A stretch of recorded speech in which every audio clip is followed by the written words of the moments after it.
Whistle Pig, hello everybody. Welcome everyone to Hero Club's weekly Twitch stream, The King of Tides.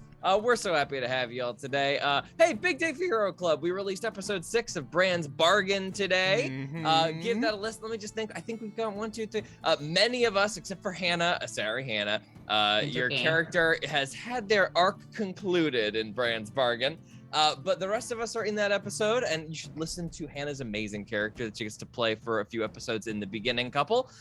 It is an awesome episode. We got a really fun sea shanty as a part of it that we'll have to figure out how to add to the beginning credits of this right here. And for those of you who don't know who we are and what our main thing is, our podcast Hero Club, of which Brand's Bargain is a small piece of, we take our D&D sessions, we record them around the table or the virtual table, we mix them down with sound effects and music, and then we release them in these really fun audio anthologies with different genres and different characters, different stories. So go check out HeroClubPodcast.com or look at our About section under this video. Get hype, yeah, that's right. And we just get to gather here once a week and just play some regular old D&D without all the post-production. And let me tell you guys, you just gotta believe. Sorry, always time. Oh boy. Wow. Gotta believe that you can do it. Because after a night of editing until 5 in the morning, nothing gets you up faster than playing with these crazy kids once a week. I'm so happy to be playing at this. Absolutely. We had one of the craziest climaxes of the season coming up. So for all of you who are new, let's go over some basics of the world. Otherwise, you're not going to have a whole lot of clue what's going on, but we'll try to make it as understandable as possible for you. First of all, everybody is playing anthropomorphic animal characters in our Emporia campaign setting. Excuse me. Little burp that's trapped in the middle point. Yes, Okay, that'll come up and be a thing later. Can't wait for the book about the little burp trapped in the middle. Little burp that good. In terms of technology, we're talking like mid-18th century, the height of piracy along the tropical continent of Emporia. The monarchy has made magic completely illegal and punishable by death or worse, and this magical suppression is assisted by the Church of Soul, who worship the sun as a body of celestial power. Now, let's go ahead and meet our crazy kids over here doing all sorts of hammy nonsense. First, let's go ahead and meet Dylan McCullum. Dylan, who are you playing? Hey, everyone, I'm Dylan McCullum. I play fan favorite Nesbitt Bisbee. He is a level 12. Anteater, Swarm Keeper, Ranger. Oh, guys. I play fan favorite. That's what busy. I forgot if I said it. I think I said it. I forgot if I said it. Anyway, it falls to me every single. I just have to remind the folks. Dylan, what's your fun fact that you get to tell? Oh yeah, no. It falls to me every single time to explain the best or worst part of our campaign setting, because animals be people, bugs be animals. So wake yourself up better than that Believe coffee or whatever bullshit thing George said earlier, because bugs are gonna be going right into your eardrums and just having a fun little under the sea party right in there, just doing a little bongo drums right in your ears every single time. Having a little party. But the word Believe coffee really made me think of this guy Nate, who I went to college with, who used to call certain water Go Water, and it was water with crushed up amphetamines in it. Oh, Jesus. Yes, same. Believe coffee sounds like a way crazy. All right. Maybe Four Loko is doing? Believe coffee. I don't. Great, Nate? But Nate, if you're watching. just Shout to be out to clear, Nate. that's a bold option for a casual coffee drink or casual water drink going to class. All right, let's move on. Thank you, Dylan, to Jackie Emerson. Oh, so soon. Hi, I'm Jackie Emerson, and I'm playing Joey Robbins, the 12-year-old rogue, arcane trickster, destruction cleric, level 2 cleric, and 10 rogue, maybe. Is it a level up? We'll find out. I think we determined it was. Yes, we did do a little level up last time. We have a level 10-2 split from you now. That's awesome. Okay, there is Joey. Let's go ahead and meet Hannah. Hannah, who are you playing? Hello, I play Akana, a level 15. No level up for me because I died and I did a big thing. So that counted for a little bit. So she's the Canadian Goose, Oath of the Ancients Paladin, and she loves to hang out and like be a good time. My fun fact this week is that I just got fucking married. So I didn't want to be the one, but we were gonna go there eventually. Yeah, we were gonna get there eventually. Yeah. And then finally, Mr. Greenspan, Gabe. Hello, I am Gabe Greenspan. I play Zygo Coiltail, and even though I'm not the Rogue One, I'm still on a Star Wars story. That's right, he is a Circle of Stars druid and also blind. I couldn't figure out how to fit blind. You can't just give up on full half of it. Hey, remember that blind guy in Star Wars Rogue One? And There's Gabe the doesn't need a reference. targeting computer. It's laid out for you, Gabe.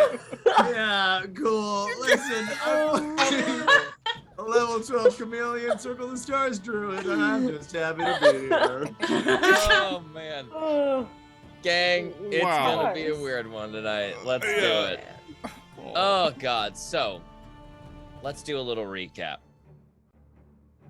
A lot has happened since we just last saw our parties. What? The short version is, our party finds themselves in the capital city of Port Sao.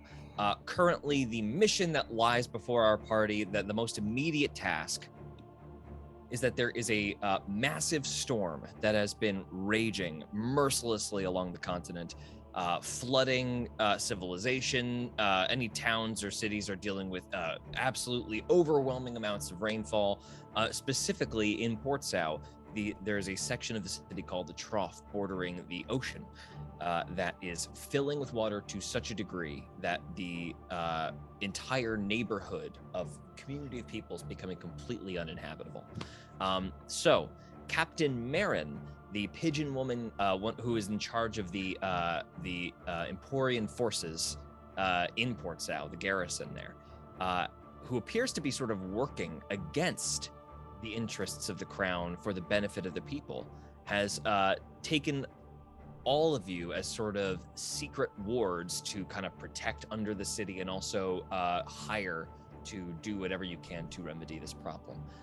What our party has just been through, after a successful heist, stealing a staff that was meant to be enchanted for the Church of Soul, and reattributing it to become an extremely powerful magical artifact to the goddess, the Mother, after a successful ritual in which portals to the divine plane and the infernal plane were opened, energy was channeled, an epic battle was fought as the Father tried to stop the Mother from creating this device of power. Coral Daddy?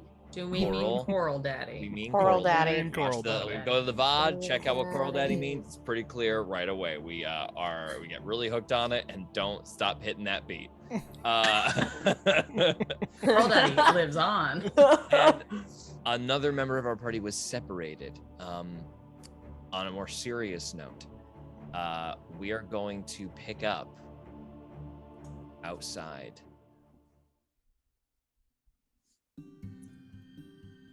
in the rain.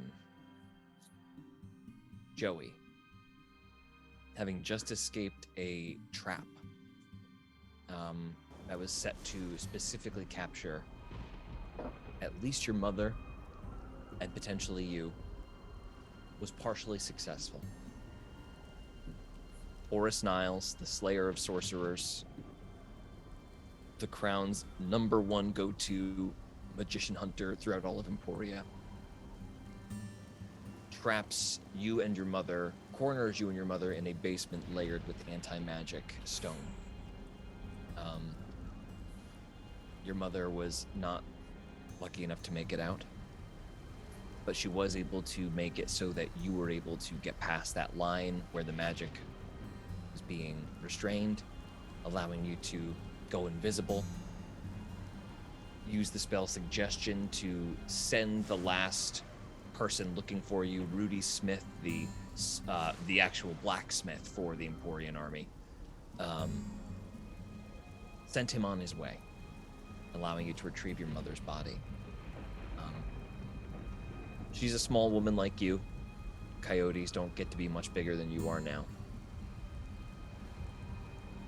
So we find Joey wherever she would have taken Mara. So I'm gonna ask you, Jackie, where do you think Joey's first destination would be? There was a like a park right outside our old house where I grew up. So we see, have you been home yet since you've been in Port Sound? So you finally go to where you grew up. Go ahead, and I'm going to ask you to make a stealth check for me with disadvantage. Unless there is some sort of invisibility or anything you'd like to do to mitigate that.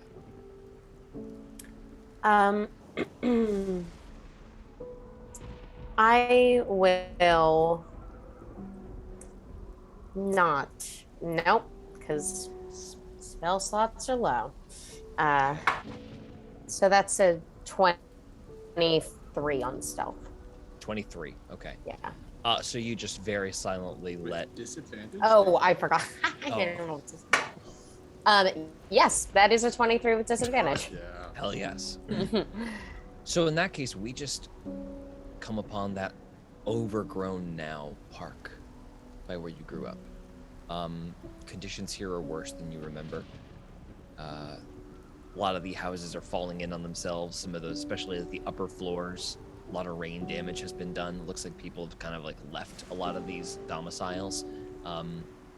Throughout this little clearing, you can hear like the plinking of water falling into pools as it just leaks into these open houses and creates sort of like a cascading sprinkling effect around you. You reach the park with your mother. It is late at night, I believe. What do you do as you reach the park? Go ahead, and what's your passive perception? 17. Cool. Just curious. So you reach the park with your mother. I'm gonna find like a tree that's like hidden away. Is anyone around? Not that you can see. If you want to make a perception check. Yeah. Dirty 20. Dirty 20. You look around behind you, do a quick sweep. Only rain. Okay. Joey's gonna go to this tree that she sees towards the back. And it's pretty near where they used to live. And she's gonna, kind of single-mindedly, she's gonna lay Mara down, and then she's just gonna start digging with her hands. Okay, make an athletics check. It's a 5. It takes you a long time because as you are digging, the water keeps overflowing the hole, the mud begins to slop back in on itself. Eventually, you get what looks like just a shallow place to lay your mother to rest, potentially. And you reach a point where some of the clay gets softer underneath. At this point, Joey's nails are kind of bleeding, and there's dirt all over her, but she keeps going. And then she slowly picks her mom up and places her down. And she takes her mom's ring from her pocket that she'd taken earlier, and she puts it on her finger next to the other ring. 2 shadow blade rings now adorn Joey's finger. And then Joey's just gonna sit there and start to cry for the first time. We kind of pick up away from Joey as the tears mix with the rain, and after a while, earth gets moved back over Mara. You'd give one last look to your house, which is sort of around the corner from this Joey would actually go inside. You know, leave your mother out in the thing and just go back home Not yet, but I think before she leaves. before she leaves. So now that your mother has been buried, as you move the earth back over, when you turn to give your house a last look, you see that there is like one massive hole in the ceiling. You can only see like the edge of a rooftop for where your house would be down the street, but you see like damage done to the building.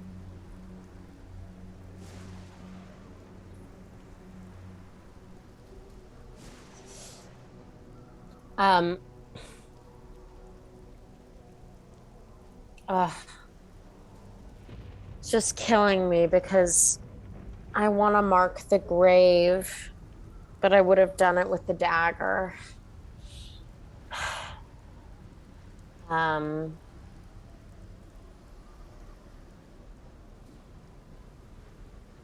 there any like flowers or plants nearby? There normally would be, but the rain has really ripped a lot of the vegetation out along the floor. It's just like a lot of muddy grass, like drowning grass, honestly, is what this park has become. You found like this slightly higher part of the hill where you can get some of the earth to be moved aside, but this is a shadow of the lush park that it once was when you were a kid. Then Joey's gonna take out one of her daggers, one of her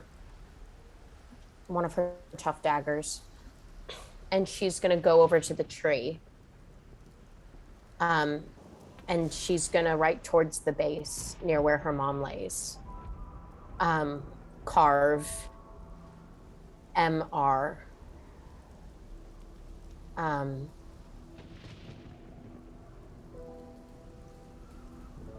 And then write a beloved mother underneath. As you're at the last little, you dig the last piece of that into the trunk. With a passive perception of 17, you start to hear some sloshing behind you, and there is an old hunched figure. Looks like an old goat with little horns poking at the back of a hood, who has just sort of walked up behind and notices that you are like on the hill on your knees alone with a mound next to you. Do you turn around and look at the goat at all?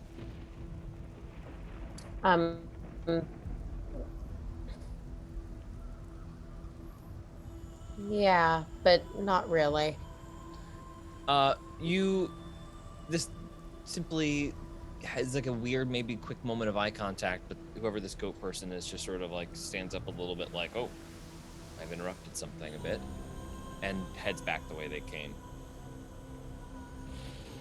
feeling the privacy of the moment. We leave Joey there for a minute, and we travel all the way to the underside of the trough.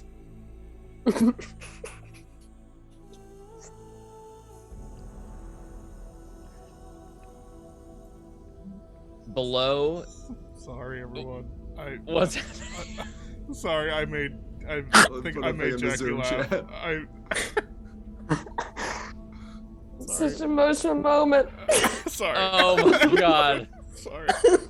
God, that's very funny. I'll say it out loud to chat Yeah, so you go know what's ahead, you got happening. it. It was maybe the one time in the entirety of playing this campaign that I fully forgot we were animals. And so when George said that there was just a goat standing there, I pictured just a fucking goat. Just like watching you. Just like, and I was like, what a weird fucking detail, George. What the? Oh, that's so funny. The storms have washed away all vegetation, but one fucking goat was still here. That's the funniest I'm sorry. in the whole world. I'm sorry. So sorry. I'm sorry. Yeah, we're in the Undercity. In a much different tone, the last portal to the divine plane just finishes its last bit of swirling energy as it closes away. The coral figure torn asunder by your absolutely vicious assault. Mr. No-Seek, the demon banished back into the infernal plane after being held there by a magic circle, unable to affect the battle in any real significant way. And you guys dealing expertly with a winged coral horror that, let's be honest, really felt like an Elden Ring boss. Just a weird coral winged demon, not even a demon, angel. If we're really talking, this was a divine creature sent here to stop you.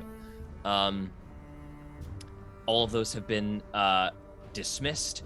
The insanely powerful, radiating with magical energy, Staff of Olivier, one of the most powerful magic items ever crafted in the Mother's name, stands pulsating amidst a little bouquet of thorns and vines that sort of keep it erected in place. The vines of Venus crawl around in slow motion, sort of around the base, really emphasizing the alive nature of this chamber that you're in right now. Briny looks absolutely beaten to shit and exhausted. The little Chihuahua blacksmith has got clearly a broken rib, but is just staring wide-eyed at this staff that is gleaming. This might be my finest work yet.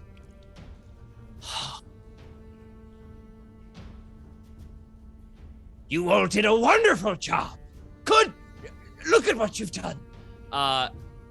He slowly takes these tongs, pulls the staff out of, like, kind of plucks it as if it were a flower. The light pulses and settles on the whole staff. And you see a little detail has sort of become manifest in the staff's design that wasn't there previously, where you just see like this small pattern of little dots that sort of spiral up the staff, looking very much like darkened gems that are meant to represent a line of ants crawling up the staff. Otherwise, the staff is sort of bejeweled in what would normally be like soul colors. Red, orange, and yellow, garnets and rubies adorn this thing. If you were going to sell this thing, it would be a hefty cost that you would get for it. This is a flashy item. But those gems that were like absolutely resplendent and shining when it came in, all have dulled quite significantly in a way that is definitely less marketable to, like, you know, like if you were going to a market, you want gems shiny, clear, excellent, you know, perfect, quote unquote. But the gems have become very cloudy and imperfect and earthy and more natural, and at first much less impressive. But when you really look at it, all of a sudden, like, their nature and their age and their purest form sort of becomes, their unrefined beauty becomes a little bit more apparent. Briny, holding the tongs, only feels right that it should be one of you to wield it.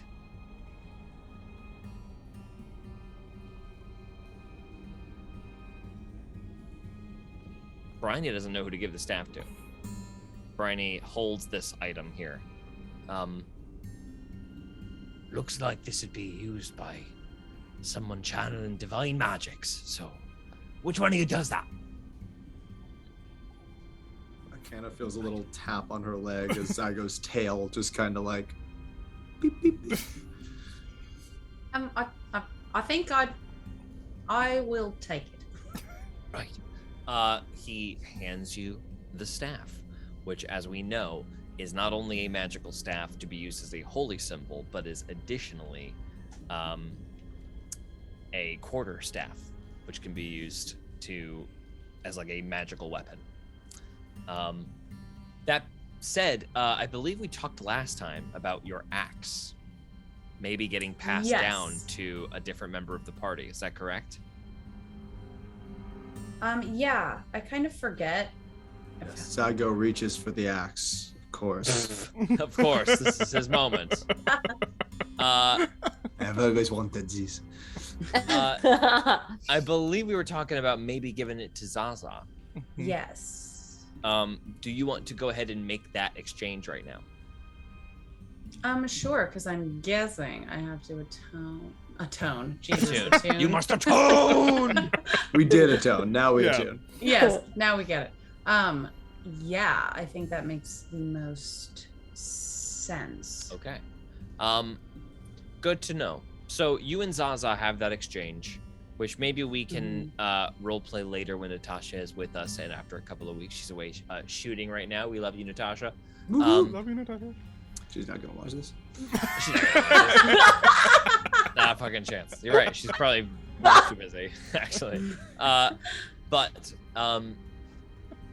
Zaza takes a moment as she receives the axe, and just sort of politely excuses herself, but makes it clear she has something she wants to take care of. And she might need some time, and that she'll reach out when she is ready to leave Port Sao, but to take care of anything you need to take care of in the meantime.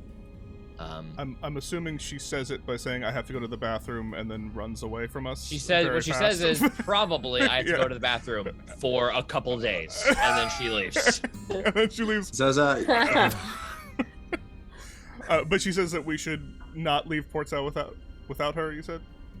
She says, "Go ahead and leave Port Sao if you're gonna go and do the mission for Captain Marin with the trough. But if when you're heading to Belsantium, she will regroup with y'all before you leave." Speaking of that, there was probably something that I should mention. There was a bit of an incident this evening. The church where the coronation was taking place blew up in a plume of fire. So, and it is incredibly possible that one of the paladins of Solu was there, might have seen my face. So as soon as we can get out of the city, probably the better. Just because it is very possible that now I am very wanted by the Church of Soul. Well, that's really bad. And on the bright side, Ezra was not officially coronated, and it was a complete disaster for the church. And it seems like the people who were there were certainly turned against the sort of upper class in that moment. So some good, some bad. And George, just so I'm clear about what we're saying, so the thing for Marin is doing the Forever Rain, and then the Belsantium is something else, or we're saying that like. So the Belsantium sort of apparently, which you didn't really learn from Belsantium, you kind of learned it from Birdie Slimtongue, that the cloud cover is making it impossible to see the moon. Therefore, it's impossible to like do any research as to how you're going to get there, because that is our overarching, the King of Tides, to get to the moon to achieve whatever this job was, to get the deal offered to you by Belsantium. This is just the sum up for everybody, to get that safe haven to be able to live in the Emerald Coast without pursuance by the Empire. Right. No, I just meant when Natasha or when Zaza says, like, don't you go do that. You go do that without me. Which thing is Zaza meaning? The Forever Rain. The Forever Rain. Okay, so because I believe we were all like, can leave.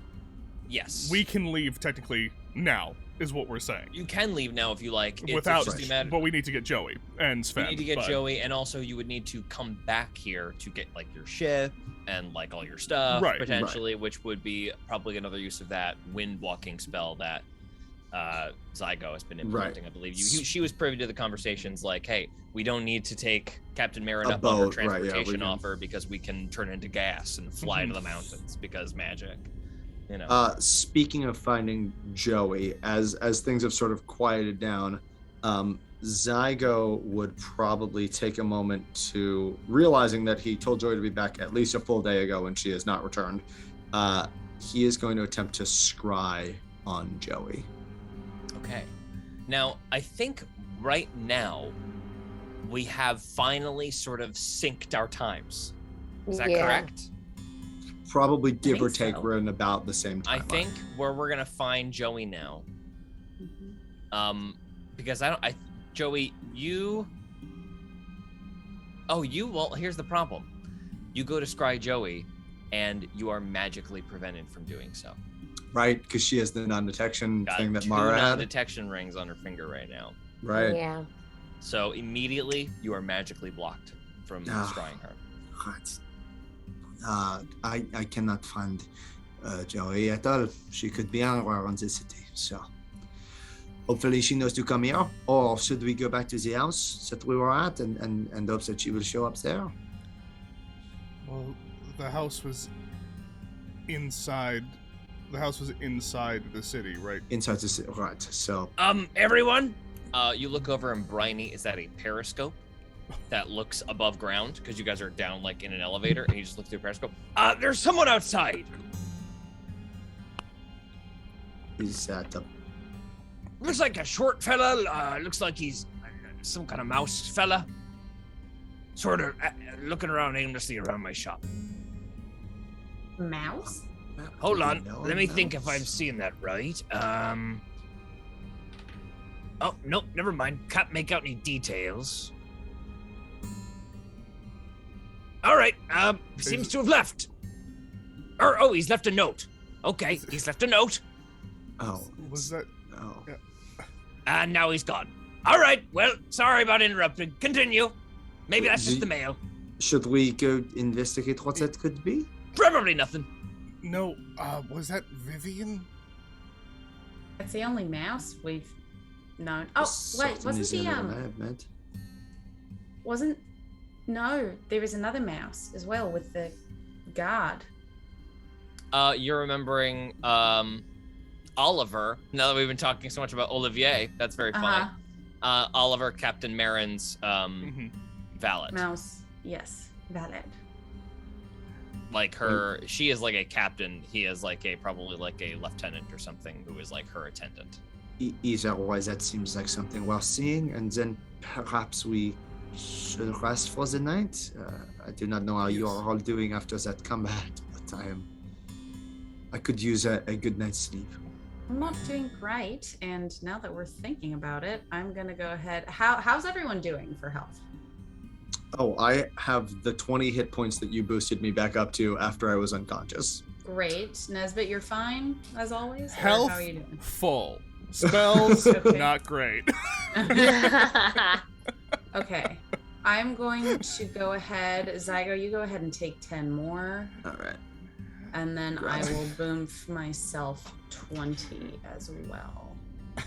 Nesbit, something has happened also.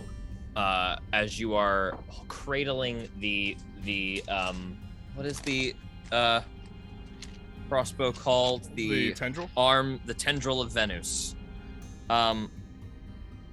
Just one quick thing. Something else has happened? A lot of shit already happened. I know. Are we Oh, reviewing God. what did happen? While you're using it, this is just sort of like an extra little detail. Okay.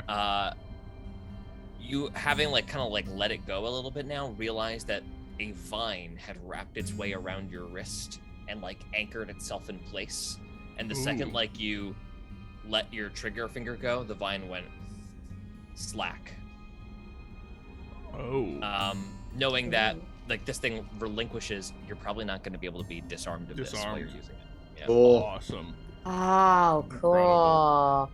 See, it seems So cool. all of it is flavored super scary, but it's Yeah. it's flavored horrific. I think if you want, I can just go up and check it out. I would like to take a moment to explore the other stuff that I almost died to get. So perhaps I'll you do go, that. I will I'll do go this. do it. I'll go check the note. I'll go. You know, I could just probably take a look. Okay. Do you want company or? Oh no, you're talking about the note. Oh Yeah, no, the you note. can go get my mail. Let me know if you do see any ladybug feed that's been coming out. Should be like right by the post. Okay. Sometimes they put it under, but sometimes they forget and they bring it over to the house over. If you could just pop over and give it a quick look, I'd really appreciate it. Okay. Just because you haven't eaten in a very long time, no, you haven't. Oh, you're such a cute little. A little ladybug is like over, having been recently reunited with Bryony. Oh, you're talking. The little ladybug takes a shit full midair. Oh, let's take you outside, and then you get a little leash over him. Oh my Shut up, god. don't you worry about nothing. Okay, so you're not going to look at the staff, then? I'll give it. Let me take a quick look at this staff here. Oh, here's something. He twists it like a full 180 degrees, and like it locks into place, and the top little light spell is cast. Okay. Oh, that's fun. All right. So it makes light. That's good. That is good. Not for me, do this but sorry. Well, I guess it's just a ceremonial weapon. I guess it wouldn't do damage. Yeah. Oh, all right, everybody. There is a shockwave that suddenly shoots out, and everybody within 20 feet would be making a dexterity saving throw, Hilarious. but instead catching everybody flat-footed, unless you all really want to avoid whatever this is, which you may. Whoever is caught flat-footed is suddenly wreathed in golden light as fairy fire is cast. Cool. Sick. All right, and then looks like there's a bit of an enhancement made to spells cast with this device. That's interesting. Well, not really sure what else you'd like to do with it, but here you are. All right. So interestingly, this is not a divine holy symbol. This is a spellcasting arcane focus staff. Okay. Loaded with the light cantrip, as well as the fairy fire spell. Looks like this will recharge after 30 or 40 minutes. Interesting. Oh, one cast like per short rest? Short rest, fairy fire casting. Oh. Oh. Could I Arcana check to see if there's anything beyond that? I mean, he said it'll enhance spells, but... Yes, so it's a +1 arcane focus. Got you. Mm-hmm. Can you be attuned to 2 different arcane focuses at the same time? Yeah, as long as your attunement slots are open. Do they wouldn't both enhance the So spell this save, is but one thing is that this is not a druidic focus. Got you. It's a spell. It's arcane literally focus. a spell. Arcane focus. focus. Arcane focus, yes, because it was made for someone using arcane magic, not divine magic. Hell yeah. That makes Interesting sense. clue about Yeah, that's what kind of crazy. spell casting But Ezra fascinating. utilizes. That's Yeah. It was intended for him. Especially Ezra since, they, ain't no Crazy. cleric. especially since they were doing it in a church. Yeah. Mhm. Well, that is certainly interesting, and perhaps Shirley will want to take a look at it if we can ever find her. I wonder what that rapscallion has gotten herself up to. That Yeah, silly we little Joey. smash cut to the saddest scene of Joey like slinking around the rainy streets on her way back. Old Charlie Browning her way through. Wait, there's one other thing that I wanted to have happen while I was still sitting at the grave, if that's cool. Yeah, Of 'cause course, you yes. You didn't go We'll do it. inside yet either. No. Right. That's right. You want to head to your house as well. In that case, that's the perfect transition to walk over to Joey, very slowly and carefully, going over to making her way to where her house used to be. Joey, in a very Harry Potter, Godric Hollow kind of feeling move, you walk slowly up to a broken wooden gate. The gate and the surrounding stone wall have been blasted apart, and you're immediately brought back to the moment your mother told you to run, and there was that bursting of magical energy as all of the guards and even Boris Niles for a moment seized with a massively powerful hold person spell, which ultimately was unsuccessful in preventing her escape, or in allowing her escape rather. The door has been smashed open, never repaired. Looks like nobody's been inside your house since you left it. First a perception check. I want to do a perception, stealth, and then investigation. Okay. Perception, not very high. That was a 12. Okay. Stealth is a 19. Got it. And then investigation's a 10. Got it. Sucks. We're not good at investigation if Gabe's not there. What was your I am the perception? blind guy for investigations. Yeah. What was My your perception perception? Ironic, that's why it works. Passive 12? perception It's is ironic. 17. Okay. Passive perception 17. There is something like a king, king, king, king, king of like a metal can getting knocked over inside your house, and then like a of like a chair being moved across the floor. And it wasn't me. Nope. You're outside your house. That came from inside your house. If your perception was so bad you didn't realize you hit the chair. A lot going on right now in the world of Joey. So, George, when I was a kid, I would climb out my window because my mom would lock me in the room. So I knew all the different like ways to get up and down the walls. Mm-hmm. Could I try to Oh, it looks climb like up a wall? like a very easy climb now that because of how overgrown all of the foliage is around here. This is like wall plant life, so it's not like getting drowned by the river. It's actually like flourishing with how much water it's receiving. Big Yeah. blossomy flowers are starting to like kind of like boom, boom, boom. You see your room, your window. There is grass leading over the windowsill and into the room, and the window is open. Yeah, Joey's gonna go up there. But given that I did just hear noise, I am gonna use my last 3rd level spell to cast invisibility on myself again. Okay. You make your way up into your room. I get to recheck stealth also, right? Yeah, go ahead and make another stealth check for me. It's good. 28. 28. You silently creep up into your room. Plant life has taken this room for its own. Moldy in here. Your bed has been overtaken by grasping vines. It's already sort of like a shattered remain of what it once was. It looks like this room was really ravaged by being abandoned. And right as you're taking in being back in your room again for what feels like forever ago. Years ago now, after spending multiple years in Brickton, there is another of something getting knocked over downstairs. I gotta go find out what's going on. Okay. You creep slowly down the stairs. Invisible with 28 Invisible stealth. with a 28 stealth. Creaking. Oh, the stair, one stair creaks, and then you're like, nah, I'm not doing that. And you just like get on the edge banister where there's nothing that can creak and slowly get downstairs.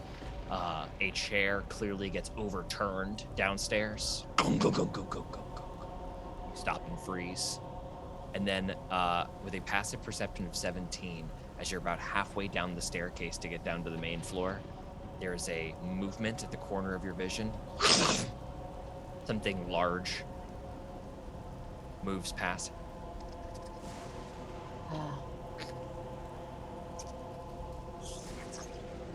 Something tastes the air, whatever this thing is. Do you have dark vision? 120 feet, right? Mm-hmm. You peek around the corner, still invisible, so you're not even like worried about being around the corner. You're just like slowly making your way down. There is a massive, bulbous thorax, or abdomen rather, that is already halfway into your oven. Just like looking around for scraps, you see a grasshopper the size of like a rabbit, like, you know, what a rabbit would be for us, just like explode out of the oven, and all of a sudden the whole massive creature that's in front of the oven twists its body, and a pincer catches the grasshopper, and a spider eats the grasshopper and then twitches and rapidly turns around. Its abdomen comes up behind it a little bit in an intimidating, heightening stance, and you see a red hourglass. Joey's gonna get the fuck out of there. Just a hunch. It is going to make a perception check.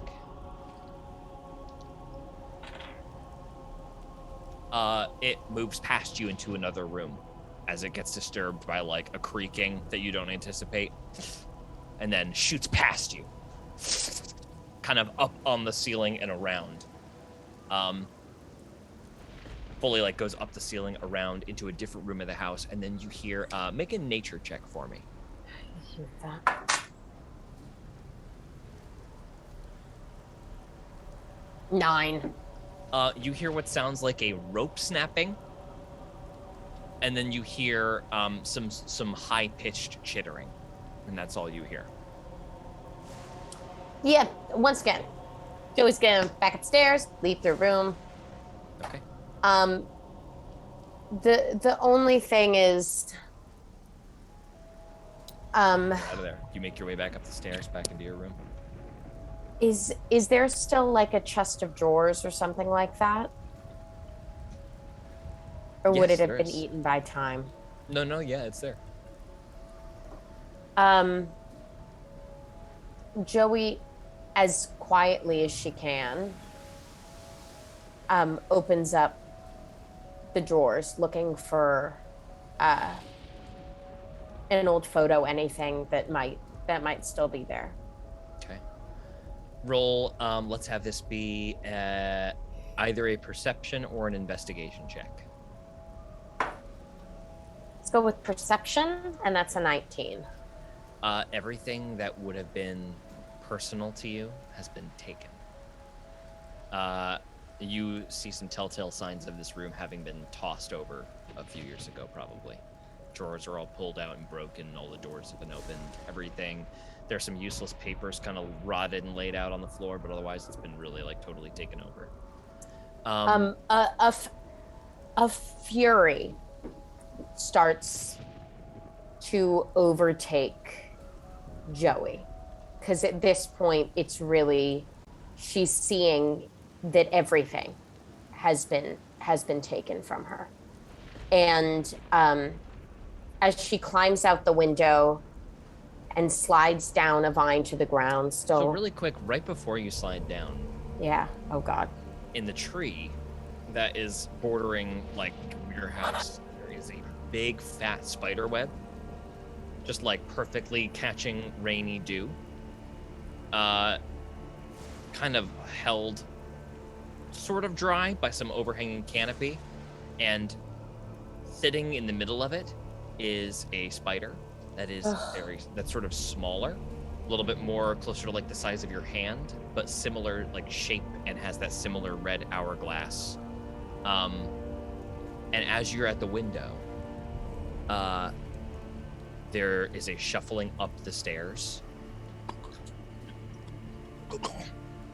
You, knowing that this thing is probably looking around your room, you can either stay in the windowsill, jump out, or you can hide back in your room. What would you like to do?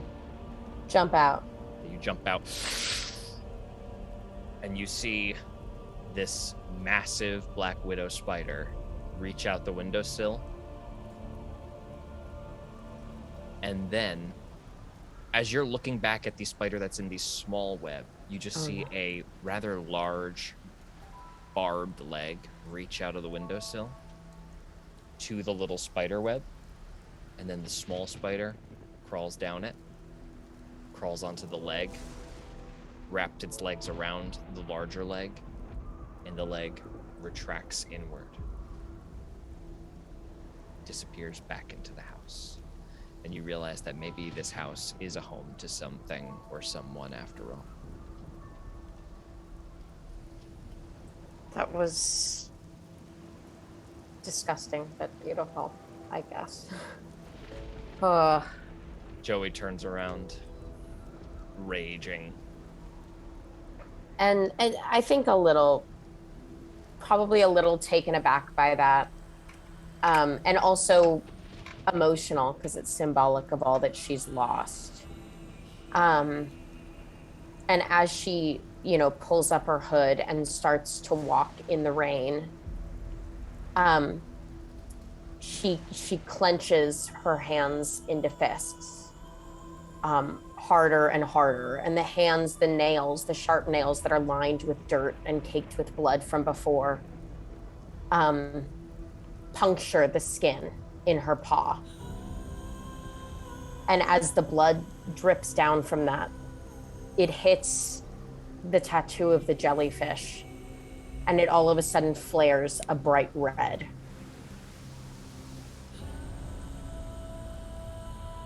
Moving away from Joey in the rain, we find Nesbit in the rain, carefully moving towards the letter that has been sort of stamped into the wall, just under cover of where the rain is falling, sort of in that little shack outside where Bryony's got some recently crafted metal objects, just sort of out of rusting range. You get to the letter Nesbit. Take a look at it. It is got the Emporian symbol on it. Looks like just an official notice almost looks like a notice of eviction in its very official capacity. But you give it a little opening and it just says, updated timeline requested. Please be in contact either in person or via messenger.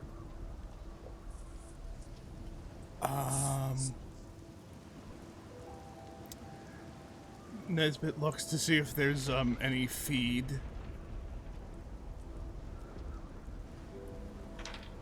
At the house over, there is a soaking wet bag of ladybug feed that looks like it's in a potato sack, shoved into someone's mailbox, it's half out of a mailbox. Okay, well, Nesbit's gonna run over and grab that. Hey! That's my mail! Okay, Nesbit's gonna ignore that. Hey! Come back! Hey! Oh, guff! Nesbit's gonna ignore that, still trying to read some of these words as he goes back down. It just goes right back into Bryony's. Got it. Nesbit can read, but there's a lot of big words or small words that have no meaning to him. Like via. Nesbit kind of just goes down. I got feed and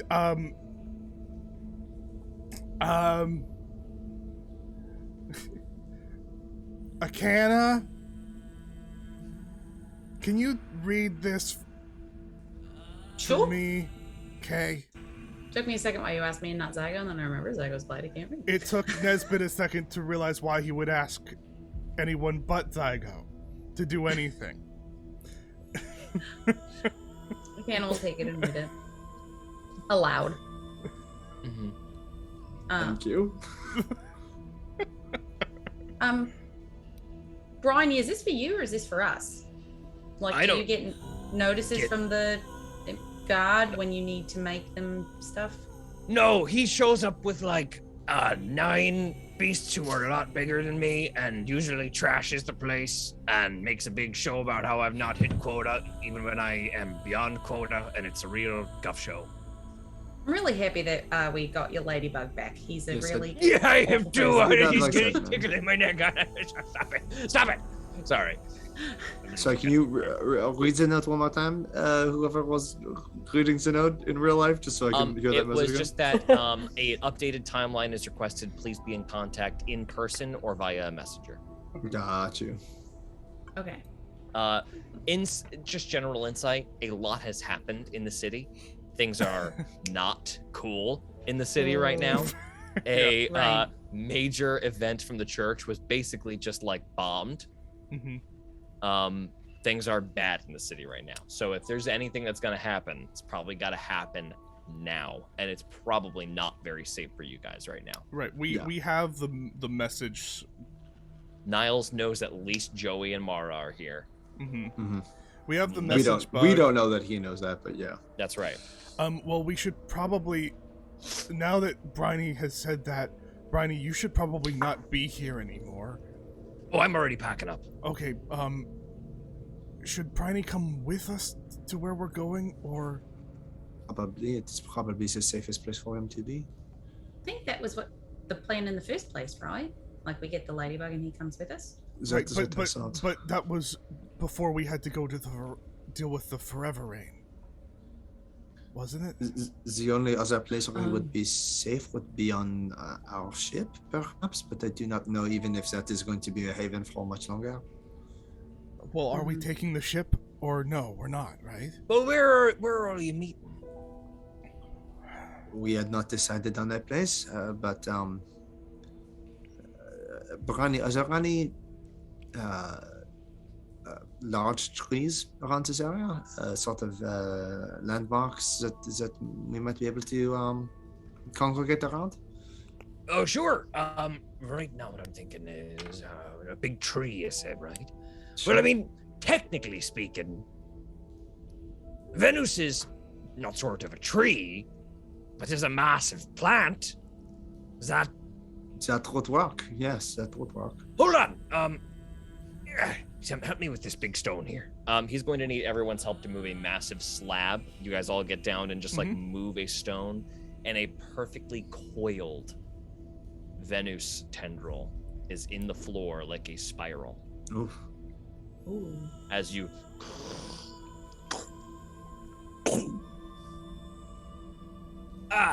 what is this? The epicenter of the tendril here. It's not in exactly the center of the room like you might think it is, but that's sort of, by design here. But if does that work for you? For the sake of a druid spell, this will. That would work just fine. Absolutely. Okay. Yeah, that will do. The elevator gets called up. Oh. Who's that? Step, step, step. Nobody comes down on the elevator except Zygo. There is an invisible Joey on the elevator. So you are. I thought we would never see you again. Is Joey back? Yeah, she, I believe that she is. Joey, you are here. You are safe. You can,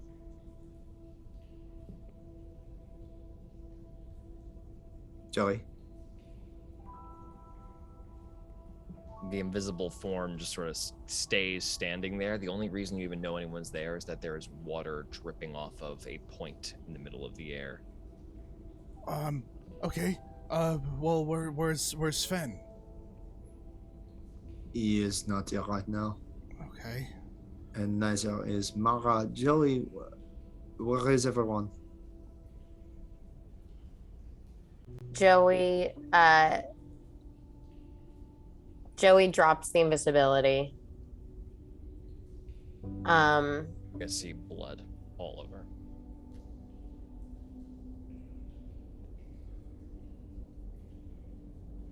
Sven will find us. Everybody make an insight check besides Joey. 14. 4.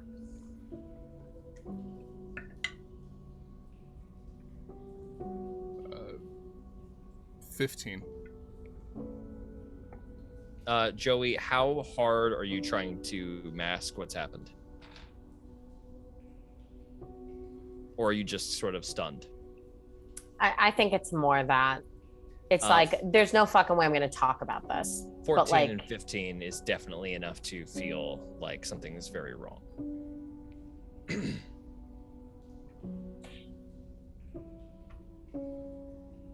Joey, the second she's with everybody, now only wants to be alone again, and says,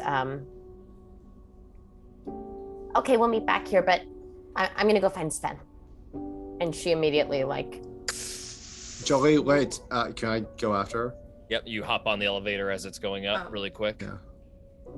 Akana, what about you? I would also like to. Yep. Yep, you guys immediately just like, she like hits the elevator button and all of you go, no. No. No. You were just alone. You think we're leaving you alone again? I think Nesbit actually won't go after her.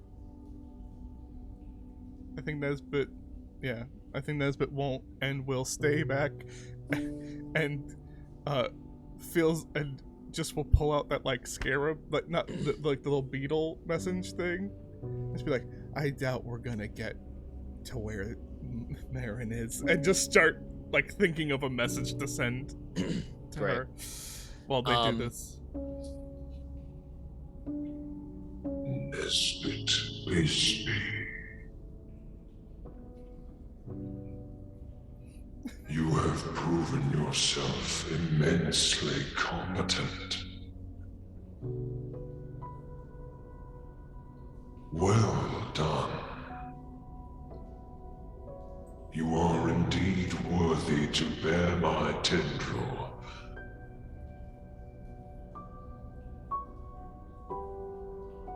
Together we shall be an instrument of retribution for the weak, and vengeance for those for whom justice has evaded.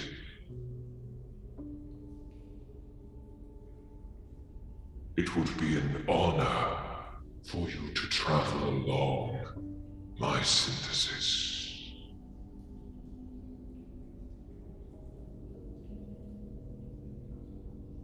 Nesbit, go ahead and make an insight check for me on the tendril of Venus. Okay.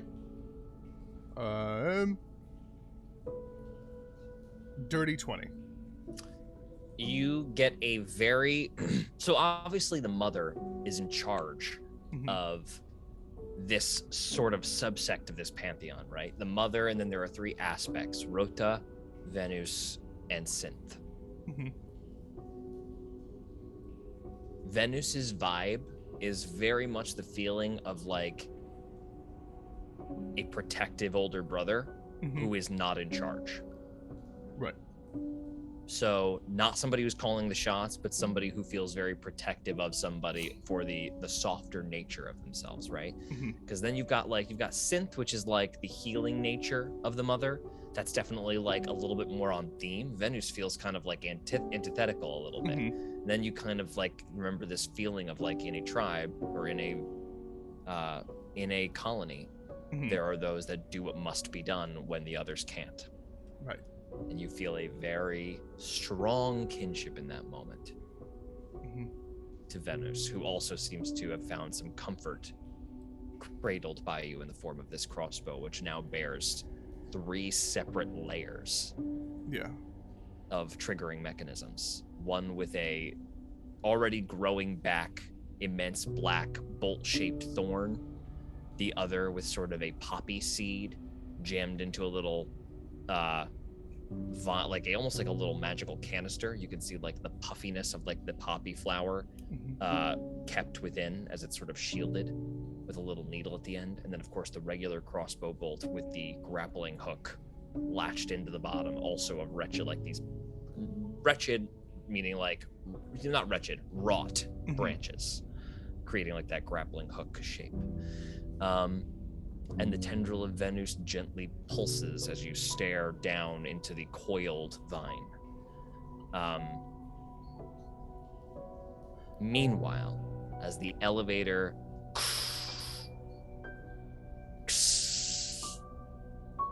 hits a little point and the storm becomes more audible as you guys get above ground, Joey, Zygo, Akana, you find yourselves together outside. Or it's still inside, but above ground.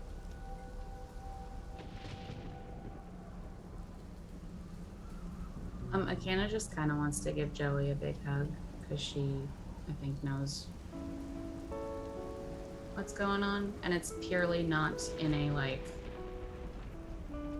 oh my god, I'm so sorry, but like this fucking sucks, but we're still here for you. Joey, like, can't be touched. Totally fair. When you touch Joey and you see like on your now like bleached white feathers, Akana, the blood comes off, and you immediately determine that Joey is not bleeding profusely. This is clearly either Mara or Sven, and just based on Joey's demeanor, go ahead and make a wisdom saving throw.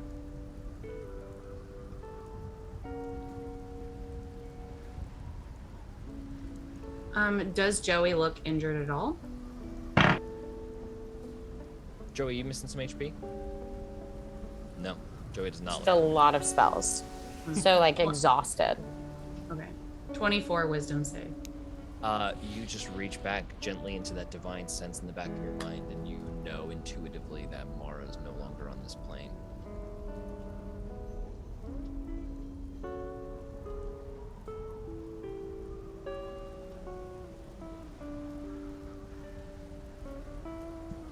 Anything you guys do up here that I should be aware of, or should we skip ahead to the readying of the tendril? Joey wants to find Sven. You go ahead and just wait outside, looking upward towards the sky.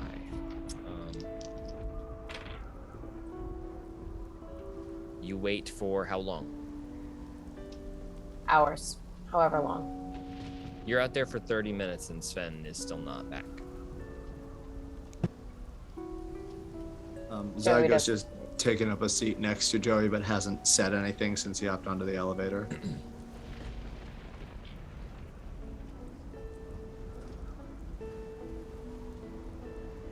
You all sit together sort of uncomfortably as Joey, you want to be alone. And then you just, I think you look back at Zygo and Akana, who have reached out to you, but also are not pushing you for a moment. Go ahead and make an insight check. I nat 20.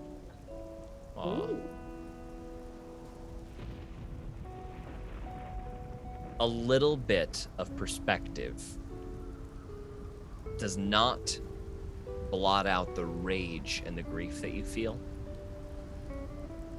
but you do feel for a moment like these are the people who definitely have your back. And a little bit of a rush of not guilt, but a realization that they have been trying to give you your space because that's what you've been demanding of them, and now they want to be there for you. And obviously that is good in just from like to have family, right? Mm-hmm. But again, grief is strong. The grief is strong. I think also And- there's like a lot of terror also because Sven hasn't come back yet. Sven hasn't come back. And you realize that the people here are the people that, if you're gonna get justice for what happened, these are the people that are gonna help you get it. Not that they're to be used, but that their goals align with yours. And I think if you want, there's two ways Joey could probably interpret this, and that is that Joey maybe needs to get ahead of this and make sure she doesn't lose any more people. And that's the more isolative choice. Or there is the choice that it is more logistical, that is, I am stronger with these people, and I'm gonna get what is deserved. I'm gonna make it right. So which way do you think Joey would be leaning in this moment? I think Joey, looking back at them, kind of makes a decision. And she slowly stands up and walks over to stand in front of them.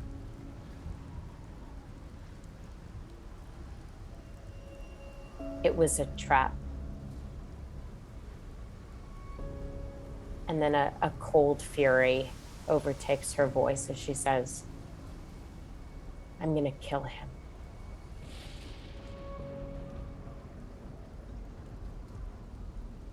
and that's it. You have every right to. And we'll be there. We'll be there.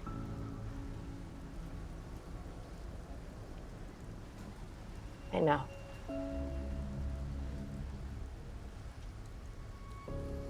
And then Joey sits. Sven.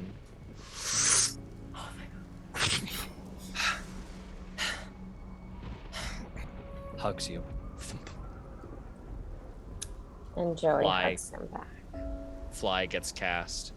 Sven looks over Joey's shoulder as Joey probably begins to maybe even heave a little bit. But Sven, who is all of 8, maybe 7 years old, even though he's truly like 607 or however old he is.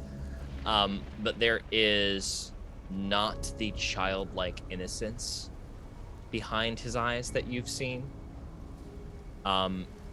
Go ahead and make a religion check, Zygo and Akana. My favorite check. Not mine. 13. Also 13. Wow, 13. that sucks. Sven's goofy kind of like coral armor, which he clearly like painted on, is gone. What is now Sven is now dressed in, as his like rain cloak kind of comes apart, is pure black clothing.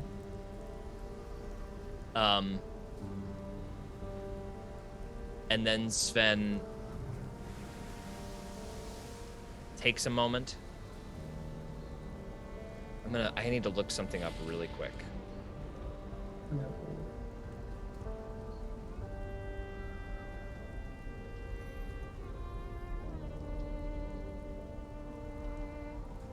One second.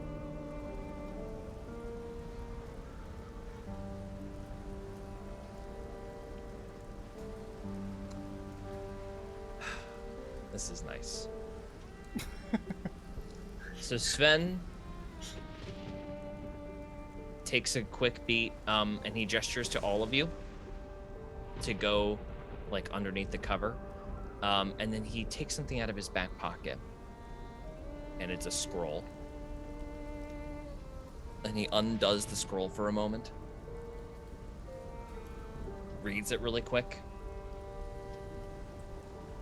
focuses for a moment as he just sort of like whispers to himself in like a non-audible tone, just like,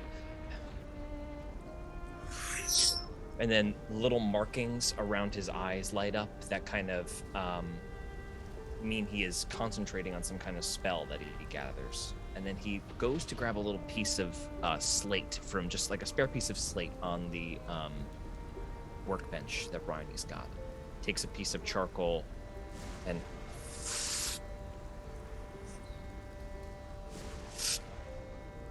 turns what looks like a mouth around. And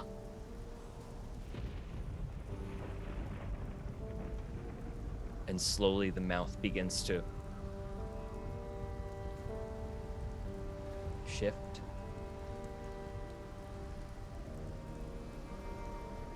Oh my god. And this is upstairs, right, George? This is upstairs.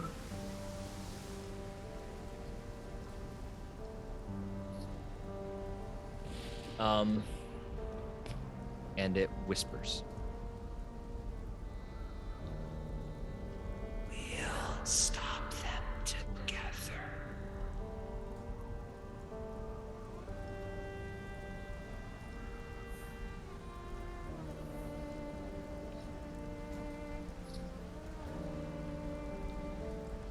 Joey holds his hand. The mouth becomes ordinary suddenly.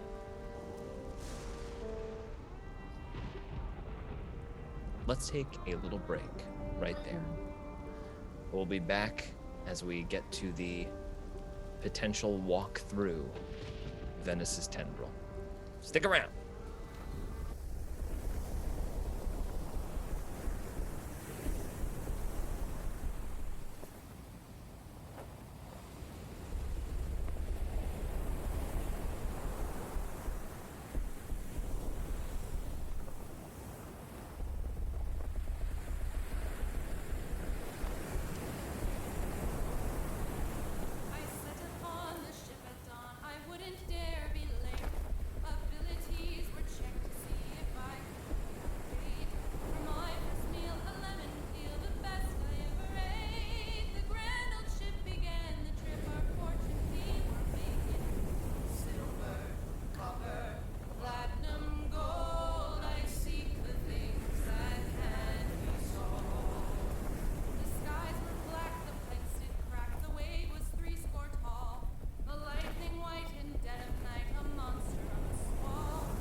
With it, spider. Let's. guts. Oh, there we go. There we go. Where's my good? Hello, Spider everybody. We're back. guts. Spider guts. Spider guts.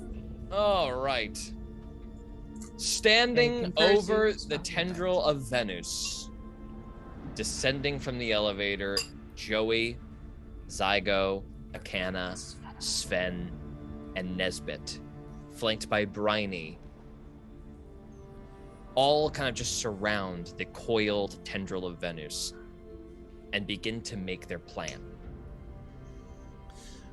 So I'll just recap that while you were all talking, I sent a message with the thing to Marin, saying that we were just leaving, just now, and that, to give Zaza and Henry and the crew free reign of the ship and to keep them safe.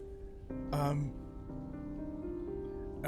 I included a little note to Marin that was a personal thing, but I won't get into that. But I think that should be enough. So are we leaving now, or sleeping and in the morning? Are we sleeping wherever we're going? Since the longer that we are in the city, the more problematic that becomes. Mm-hmm. And I just worry. Obviously, I can, with the little bit of strength I have left, to make it so that Bryony is hard to find, but they also clearly have worked with Bryony before and know of this place, and... Yes, I do not think that this place is safe necessarily. But I don't know if Bryony, you coming with us is the safest option either. Oh, I'm not exactly the most battle ready I'm a crafter. I take my art serious, and that's what I do and nothing else. When I hit that guy with the hammer a second ago, I really was making it up. Right. Not relying on any kind of battle training whatsoever. So where to put you? What I was thinking, me personally, what I would do, I got to get everything packed up here. Got to get the seeds in a row, and won't be able to take old trusty Venus with us, unfortunately. I hope I've served you well. Does a little genuflect over by the hole. But what I can do is get some of the mother's petals planted, and then at least we'll have some rudimentary effectiveness here. Won't have quite the potency I have here, but it'll be something. What I can do is I can take all my supplies that we need. Where could I go? I mean, is there any place that you are all headed as like a final destination that perhaps I could meet you somewhere? Cortes Persancions, right? Right, do you have a location for me on that? The last time we saw him, he was, wasn't he in the Clay Peaks? Wasn't that kind of where we're going? He is not in the Clay Peaks now. He's in the He back in Britain? No. So that's close enough to like kind of like follow the memory, Joey, of he is in a mansion estate south of Brickton, like very south of Brickton, like not like bordering Brickton, like it's lined up with Brickton on the map, quite far south. Right. Before the Elderwood. Got you. Yeah, there is he's mentioned that perhaps ultimately that would be where we are going after we figure out this problem, right? We do need to reconvene with Rashka and everyone at some point. But like, I've done some roughing it. I'm, grew up on an island, no stranger to a night out underneath the stars. What I can do is I can pack up, and I can be nearby. If you have a way to get a message to me and give me a more specific location, I can just sort of make sure I'm within a few days of wherever you are. If you can give me a general area. I'm sure we should be able to do that. Right. And well, I've just turned in my last order for for Smith and the like out in the city, so they won't be hounding me for a while, unless, of course, they're going to come to me about this, which they might. Is that accurate? Does he know about this? I don't know. He No one might. was there. If no one was there, then I should have at least a day head start. No one was there, and there's a lot going on right now, so Right. I Time to slip away. Yes, I feel as though if someone were to ask for someone to magically detect for that in these trying times, they'd be laughed at. Okay. Briny, we will try to give you every protection to get you out of the city, but I would recommend that you leave quickly. I can leave it in the hour. Right. Akana, these papers, Zaga will reach into his bag and pull out the flyers that you have given to him. oh yes. If there was a message that you would like to spread, I would recommend that we do it right now. Well, I was thinking, I don't know if anyone can make me invisible, but I could always become invisible and fly around and kind of like drop them and then come back here. I do not hate that idea. I can do it, but I need to sleep first. I think we have that kind of time. What time is it? Is it dark? It Yeah, is. it's I wouldn't gotta be. ask, is it dark?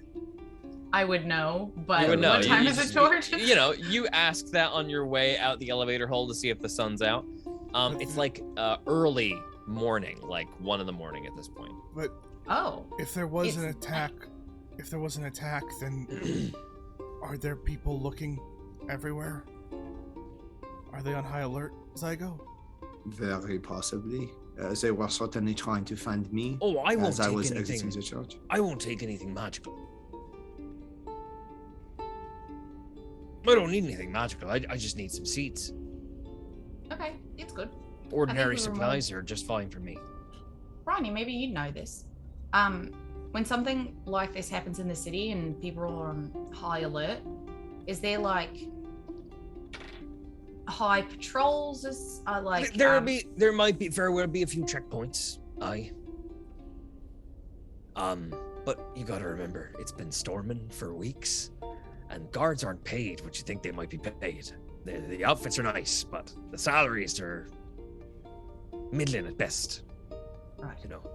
So as long as the rain keeps up, as long as you provide paperwork, I doubt they'll give you a second look.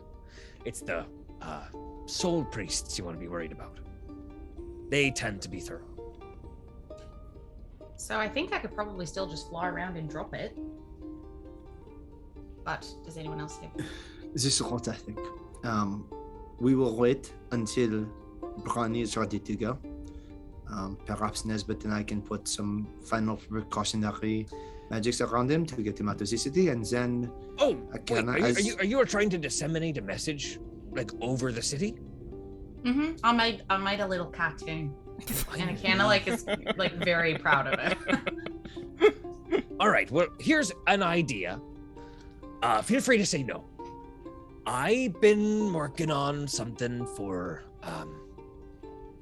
sort of like I don't exactly know who the client was, because it was given to me through Rudy Smith, but apparently there was an big complicated thing, not an Emporian native, somebody who is more either lives out there or more seafaring, but there was this device they wanted concocted that basically shot a cannonball, right?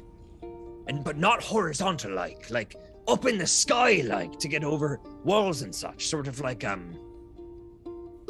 the mortars of old, but more portable. So I've been working on that, and that is yes, Herman, it's okay. That's ready to go, but Boyer never showed up. At least not yet. Running late. You could always wheel it out, And then I've got these dispensing cannonballs, which were originally used for just like for sending messages back and forth and like more delicate supplies. Pop it open, it'll give in the middle, shower over the whole city, make quite a bang. So we'll have to get out of here as soon as that goes off. Right. Because obviously firing a cannon off in the middle of the city is a certain problem. Right. So, Can't do it. Brani, we will give you a route to get out of the city. Once you are on your way, somewhere far away from where the cannon fire will go, we will shoot those and then make our exit as well. Yes? Right. Sounds good. All right. I'll get the capsule ready for you. You can load it up with whatever you want to get it loaded up with, and then somebody take that mortar out there, fire it off, run back here as fast as you can. Perfect.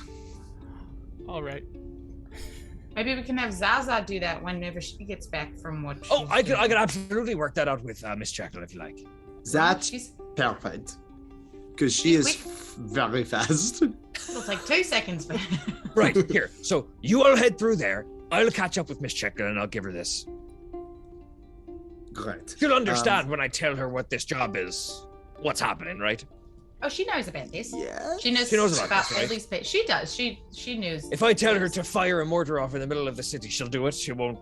I Oh, won't have yes. All right. That will 100%. take almost If no you convincing. say to fire this off and run, I'm just saying it's I a heck of a thing to do.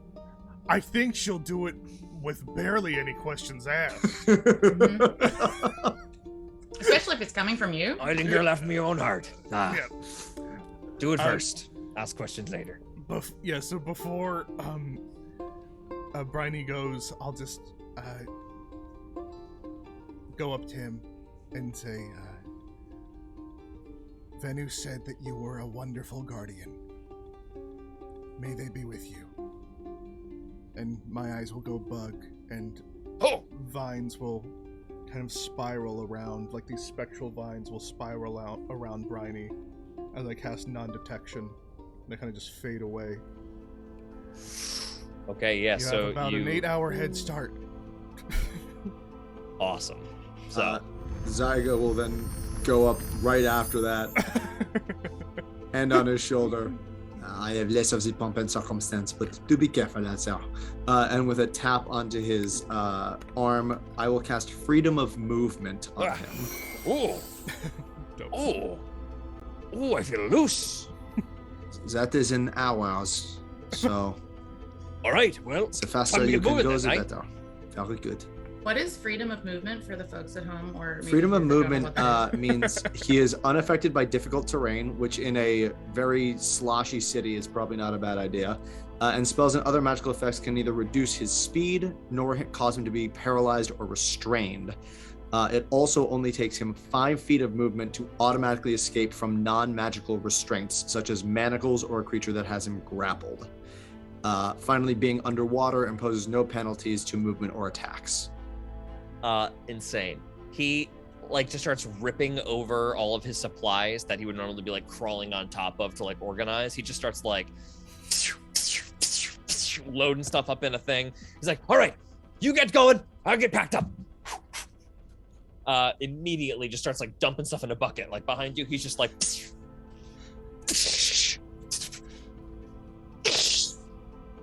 clash, clash, crang, crang. You guys all gather around the tendril of Venus centered in the floor. All right. I have never tried this before, and I do not think that I will be able to do it for very long. So, when I say go, you go. Understood? Good. And Zygo will sort of stand back, put his hands on the tendril of Venus, and go, all right, grandfather, show me what I need to see. And his eyes will go cosmic as he sends his consciousness up to the stars to try to locate another tree or plant that he has seen before. Firing your... Wow, okay. So, you recall in your memory, where are you trying to end up on the map? I think we want to get as close to the clay peaks as possible, right? That's where we know this thing is happening. Yes. So So we've there are some we've options traveled based the on where you've been. right. We've gone down the river. Can we bring up the map, Dylan, on That the would other be screen, or great. is that set up? Yeah. Give me a second. And then we can all look at the map if we want. If you go to HeroClubPodcast.com and go to Here There Be Monsters, as the season, the map is our sort of like the banner for the whole season. Yeah, I can get it. Give me a second. Where do you think you'd like to end up? So let's go over where we have been in the Red Spine, right? We know it's somewhere in the Red Spine that we need to get to.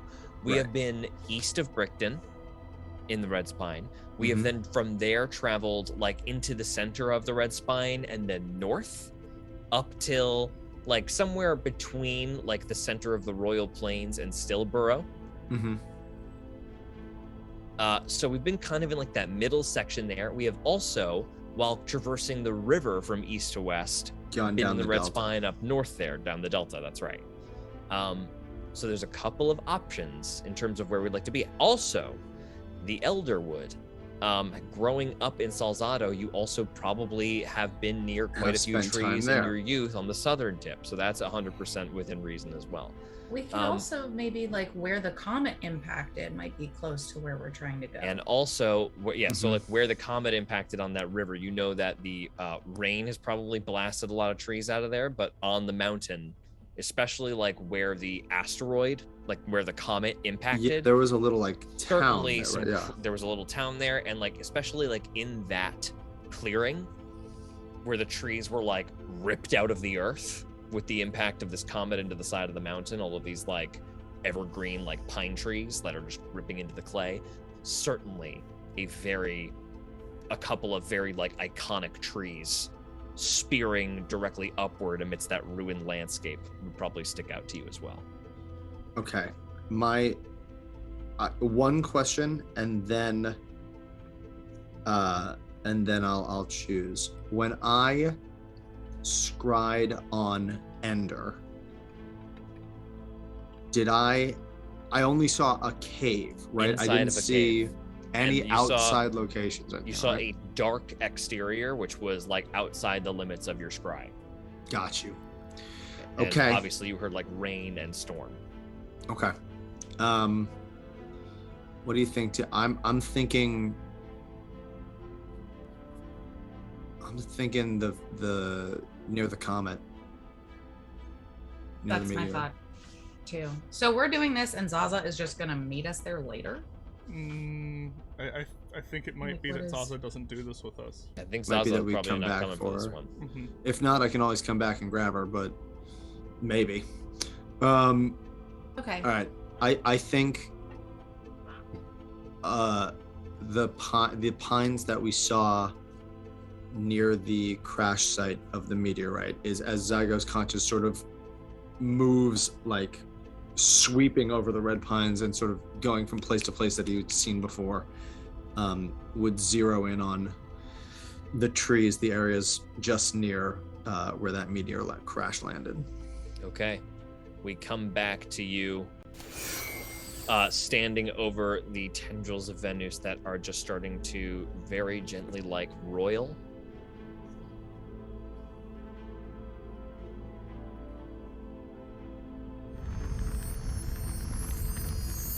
And then the little center of the tendrils just like spirals out to where you are just like suddenly seeing a storm. So immediately, like, just like rain starts, gravity and perspective kind of gets fucked with because you're looking down into the hole, but outside, like the picture you're seeing is like you would step into the hole and be like walking. Right. Like down. So rain is like kind of flecking out at you guys as it impacts on the ground that is like kind of getting your feet wet, probably a little bit. And outside you see the empty cave staring out at the where Dazo's comet impacted. Now, We rush through. I'm running. Good luck! I'll be thinking. Our party finds themselves back in the red spine. As transport via plants seals the tree behind them. Everybody make a perception check. Boy, I didn't miss Jesus. this slice. So it is dark I'm right nat now. 20. Because that is dark, I'm Oh, so thank sorry, God. Jackie. I need everybody to roll at a disadvantage. That sucks. Is she it rolled it a before you said it. perception-based check? Not Zygo. Great. Zygo, you are blindsiding. So 30 feet, is that correct? 30 feet. Got it. It was a big old difference. 4. In a 30 feet of perception blind sight is a 28. Okay. 15. Okay. 19. 28. I'm gonna say Zygo, make an insight check. Nat 20. Okay. The second you guys that closes behind you, and you feel yourself out on the clay peaks, you notice a couple of things. Zygo, with your blind sight, you step into clay. Like, this is difficult terrain. Additionally, you will need to keep moving, because if you don't, you will get sucked further down into clay. So right now, the ground is not an option for like camping or anything like that. Gotcha. That's 1. 2, difficult terrain. You'll be moving at half speed if you're walking. Stealth is going to be harder here because of the sloshing underfoot. That is something you remember. Even the storm, like the cracking of thunder, sloshing is going to be quite loud here. Trying to think what else weather details I'm going to give you. Right now it is dark, obviously. Thick rain is like smacking you in the face. Big thick. It's not like outside where it's just like constant misting and raining and then like it ebbs and flows. This is just hard rain. That's what everybody notices. Zygo, you got that blind sight. You know camping is no bueno. The second you step foot back onto the red spine, your heart sinks. This is where probably the most traumatic moment of your life ever happened. You're back in the red spine. That moment of you guys scrying on Tash as he peeled the skull mask and the butcher's smock off of the Clay Peaks cleaver and donned them. Just that image flashes and you just feel this, like, it might as well be as though the Clay Peaks cleaver is watching you right now. With that 28 insight, this is a hostile place. This is not going to be like a safe nature. Like, there are things like you just are sensing right now that, like, as soon as you set foot out in the red spine, something's hunting you. But we need to go. We need to go now. Start walking and start walking quickly. We need to find shelter, and it cannot be on the ground. Can I fly and try to look for someplace? Yeah, go ahead. Guidance Okay. before you go. Kano takes flight. Can I also stealth check? Yeah, go ahead and make a stealth. Everybody, if you're going to make a stealth check while in place, you can make it regular, but if you're moving, it's going to be a disadvantage. We need to start moving now. So go ahead and make that a disadvantage. My disadvantage stealth is 23. Nice. Me as well, if I'm flying. Depending on how long we're moving. I don't think you're hiding if you're flying. I think you're trying to go up and get a view, right? Yeah. Depending on how long we're moving, I don't know if we're moving for an hour or more, but if we ever hit that mark, no difficult terrain. Oh, cool. And if you're traveling for more than an hour, I think this is non-magical difficult terrain, right? This is non-magical. Non-magical difficult terrain. Then I don't have a ranger, baby. Then okay, I don't have it at all. Nesbit never has difficult terrain, Yeah. and because he doesn't have difficult terrain, you guys immediately fall in behind Nesbit. You are not going to move at half speed while you're traveling together like this. While in combat dude. and stuff, that won't play, but that is going to be very, very important. That's wild. Really nuts. So Nesbit immediately starts being like, here, pointing at like as soon as Zygo's like, the floor is gonna sink us in, you start looking for the yeah, but we got it. But we do points. have to keep moving. Like we just have to keep moving and finding places. Like we can't so just you guys stand start still. going through. 23 on the stealth check. What is the stealth check for Zygo and Nesbit? Okay. Is it at disadvantage? It is not a disadvantage if we're all moving together like that. 14 for Zygo. Stealth. 22. Cool. Go ahead and give me a perception check with that guidance arcana. Guidance is a 22, D4? 23, and 14 D4. on the stealth. D4, yes. Okay. And you want me to make a Perception check, please. perception? Okay. Oh. Stay on the tape. Not great.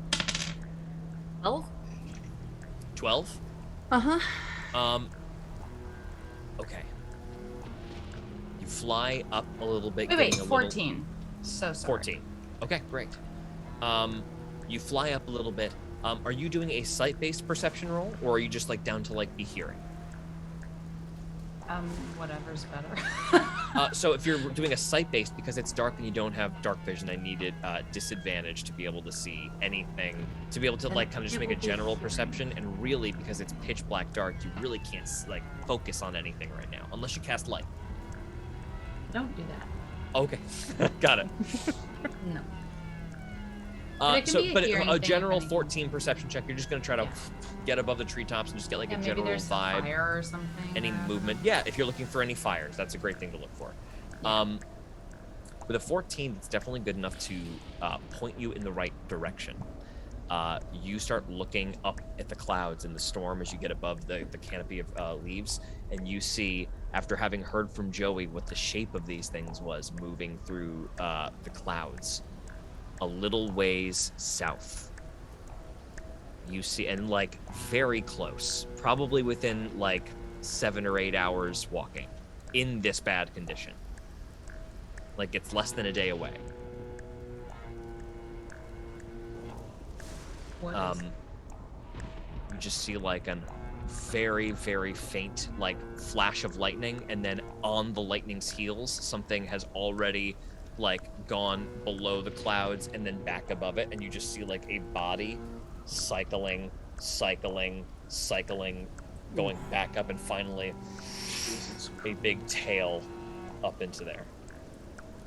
Can I roll a religion check? Yeah, go ahead. I have guidance too, right? You have Just guidance. for the one. Oh, just for the one roll.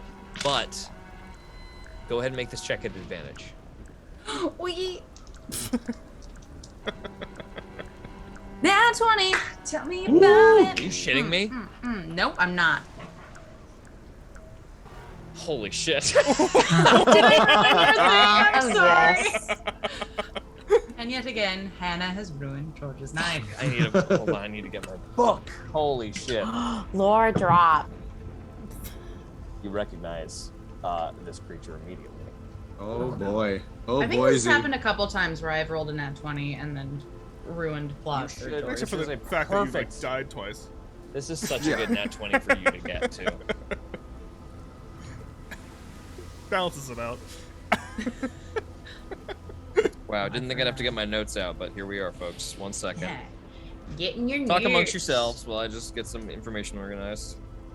George is getting his notebook out. Gonna look at his notes. Who knows just what he wrote? He's gonna times like look that. at his notes. It's times like that that you're like, wow, I guess that ranger thing does matter. Yeah, right.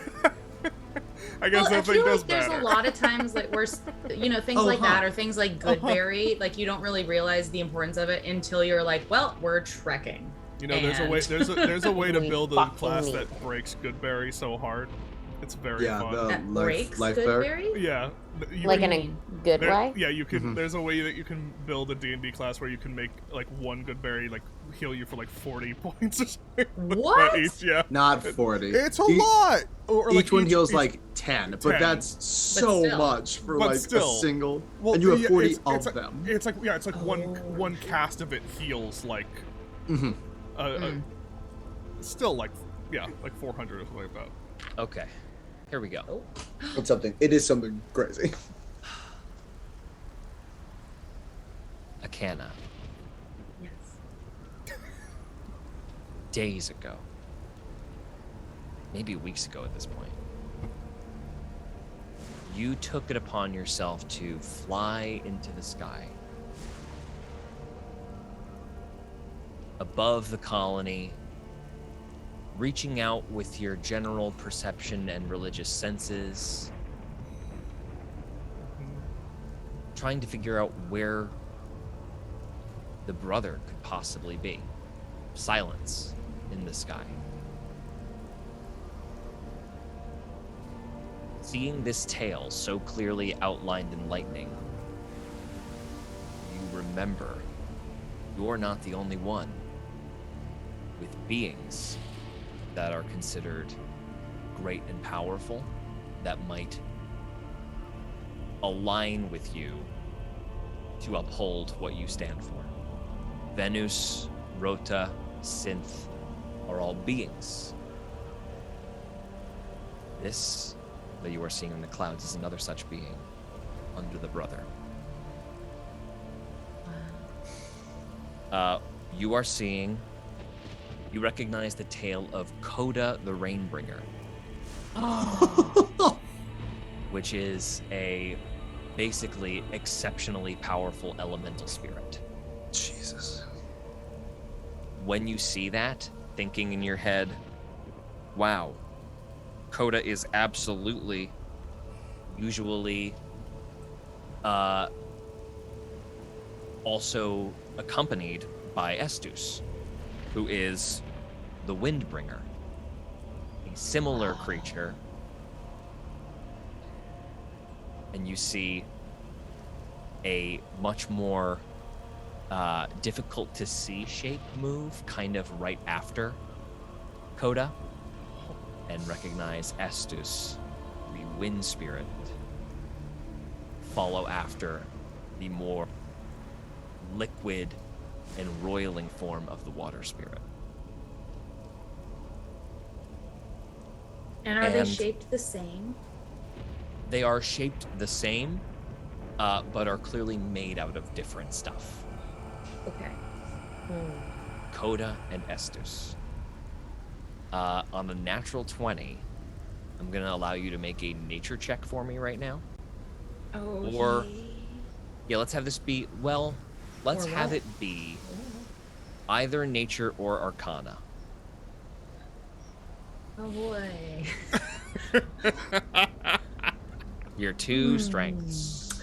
Oh, what if I want to add my 0 to? You want to do a deck save instead? Yes, actually, I would love to do a deck save instead. At least she gets a save bump. Yeah, Yeah, right. That that's sounds right. great. To add 4 at least for that. Oh my gosh, that's so funny. But what information do I want? Do I want more arcana or do I want more nature? Hold on. Before I get off of this, do I know if there are also 3 that are with the brother, just like I have 3? There are. And do I know the other one? The other is Rain, wind, earth, fire? so there is one more Okay. that is go ahead and make a wisdom saving throw. Okay. George, can we get some spellings on these, by the way? 19. Yeah, yes. Coda is Koda and Estus is Estus. 19 on the wisdom save. Great. 19. There is one more named Bryn, Brin, the Stormlord. Oh. Stormlord, shit. Okay. They are a being of lightning and thunder. Okay. They are the ones in charge of deciding when storms will hit and like when, etc. Where and when. And all 3 of these do the brothers' bidding in terms of like what the skies are going to be like. But the brother has been silent. That was also, you reached out to the brother when you were very much Cano and not a Cana. So Right. and also just like, holding your thoughts open doesn't necessarily guarantee you the attention of a god, certainly. And what is my relationship with these 3 beings? So they don't, they view you as the brother would view you, which is the last interaction you had, in your memory that you have with like the brother from your self that is anchored in the divine plane, is that immediate disagreement on how to deal with the sister, and that the father kind of strong-armed the brother into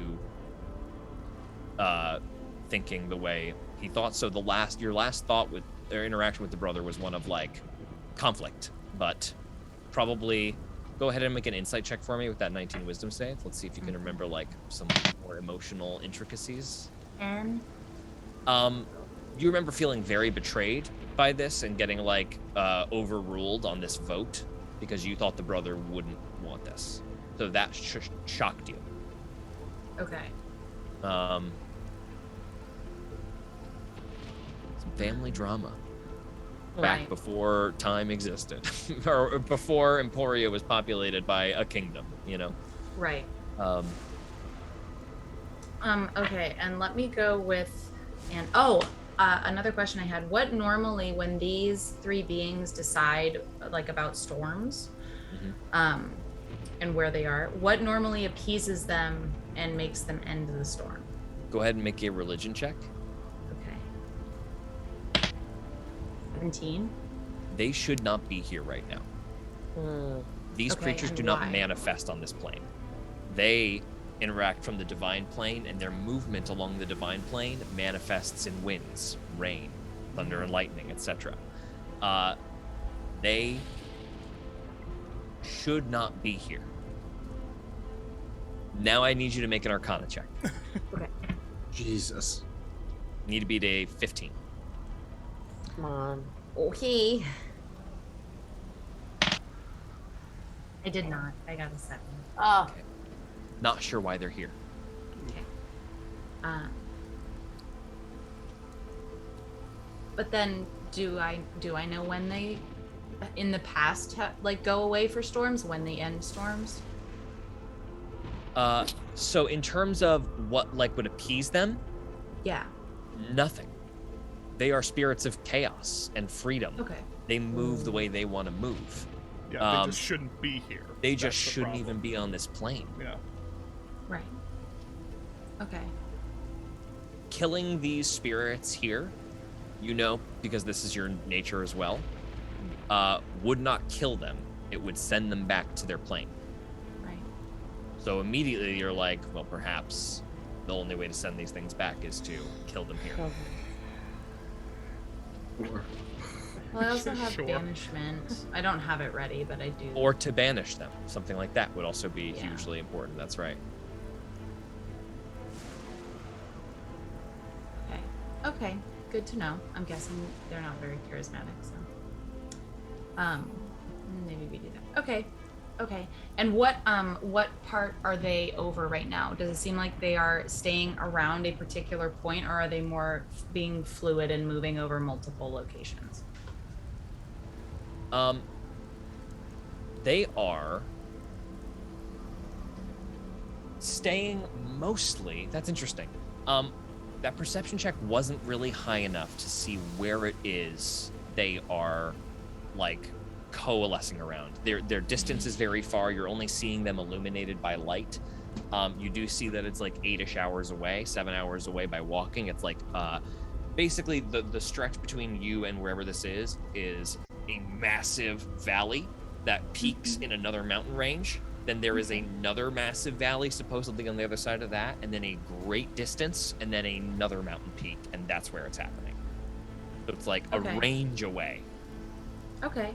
Could I make another perception check specifically to see if where this point is? If I know, I don't know what To check recognize that it? would be. Yeah. Let's have that be a survival check.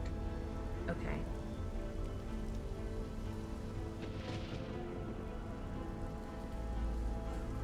Seven. Okay. Not sure. All right. Okay. You go ahead and rejoin. Can you go ahead and make a stealth check for me, please? Yes. Did I learn anything about where we can go? Because I don't think we did. Okay, cool. But Nesbit, as the ranger, is probably on that more than you I'll make are. a survival check to see if I can find a place to. Yeah, go ahead and make a survival check. I got a 21 for, or no, stealth, a 19 for a stealth check. 19 for stealth. Nesbit, I want you to go ahead and make this. Is this your favorite terrain? It's not, right? Well, we were using UA revised, where you don't actually have a favored terrain. Oh, great. So, go ahead and make this survival check. It's a high DC because of how bad the conditions are. Can I guidance him? Sure. Yeah, you don't have a favored terrain, but which means you don't get like advantage on anything for terrains, but you get like a blanket like benefits for most terrains is the deal. Perfect. So guidance, but disadvantage, you said, George? That's right.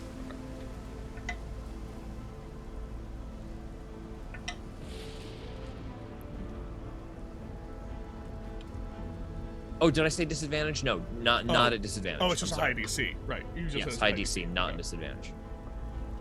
Then I'll just roll again.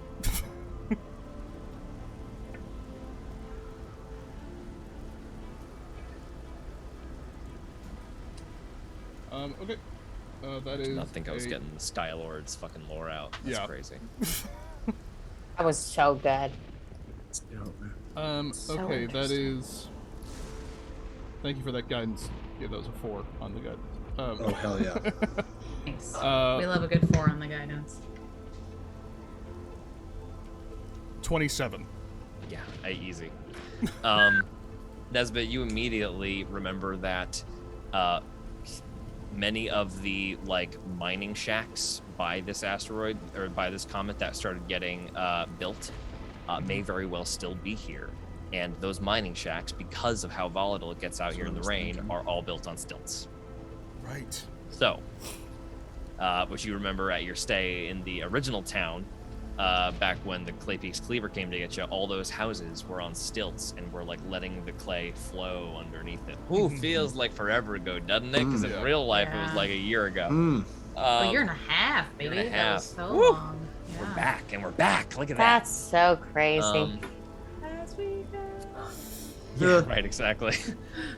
So you quickly find a stairway that just leads up 10 feet onto a platform where there is sort of like a broken roof. Everything here has been kind of ripped apart and tossed over. Immediately, go ahead and make a survival check. With a 27, you just clock a blackjack turnover. This was because you also remember that the reason you left was the blackjacks knew where you were after escaping from Boris Niles, having captured Joey and Sven. Right. And then they just rolled in, and Belsantium was like, "Everybody pack the fuck up, get the fuck out of here!" Because it was under it was under a huge illusion spell. It was under a huge whole illusion spell to not thing. even be seen. That's right. Which collapsed because of Tosh. That collapsed. This is all rehashing. Yeah. Tash poisoned the tempting ovate. Yeah. Yeah, we knew that. Tempting ovate. To fuck that spell that. over. Right. Right. Who, for those who are just joining us, is Cassandra, Madame Cassandra's boss. Yeah. Not to be confused with the egg that your ovary releases every month that goes down the fallopian tubes. It could also be called the tempting ovate. Right, of course. Very tempting. Very Jesus Oh, fucking wait. Christ. This is a horrible time to ask another question after that. You mean the horrific tempting joke. ovulate? Yeah.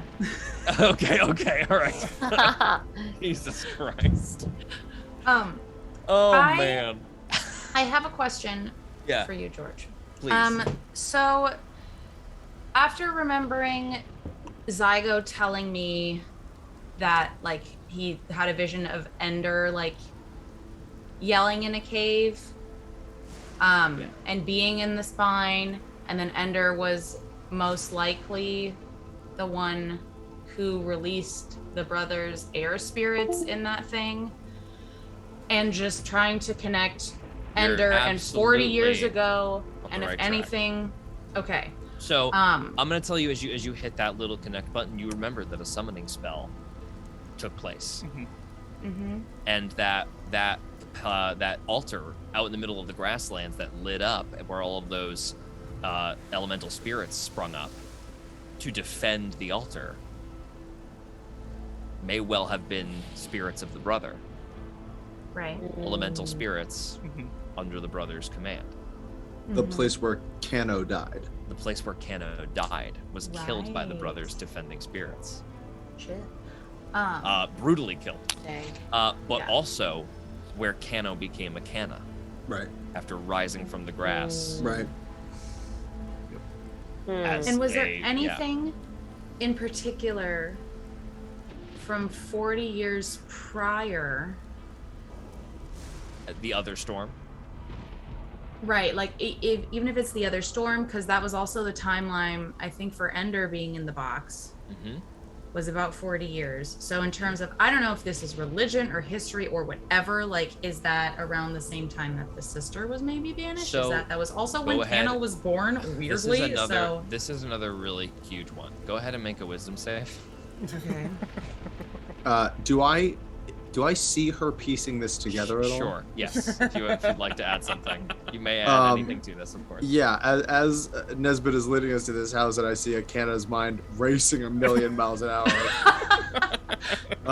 Zygo will just tap her on the side of her wing and go, "Whatever you are piecing together, keep going," and cast, whatchamacallit, resistance, which adds a D4 to a saving throw.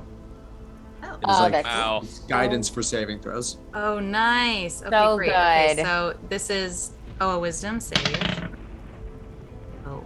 Resistance. These are saving throws as Kana is trying to basally reach a mortal mind back into divine memories. 32. To be able to hang on to the memories. 32.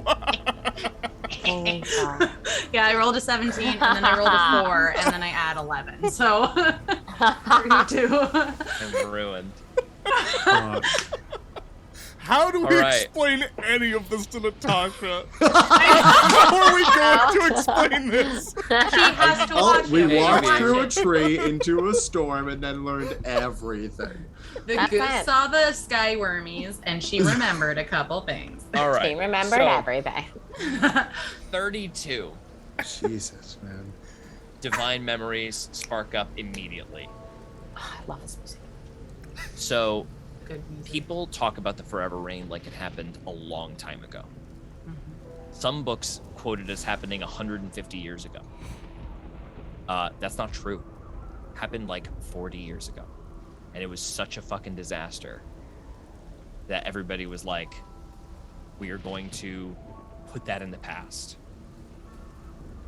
You know, and we're just gonna like forget it. Like, basically the Crown took all of the correct information, rounded it up, got rid of it, and replaced it with their own narrative to be like, make that an element of history.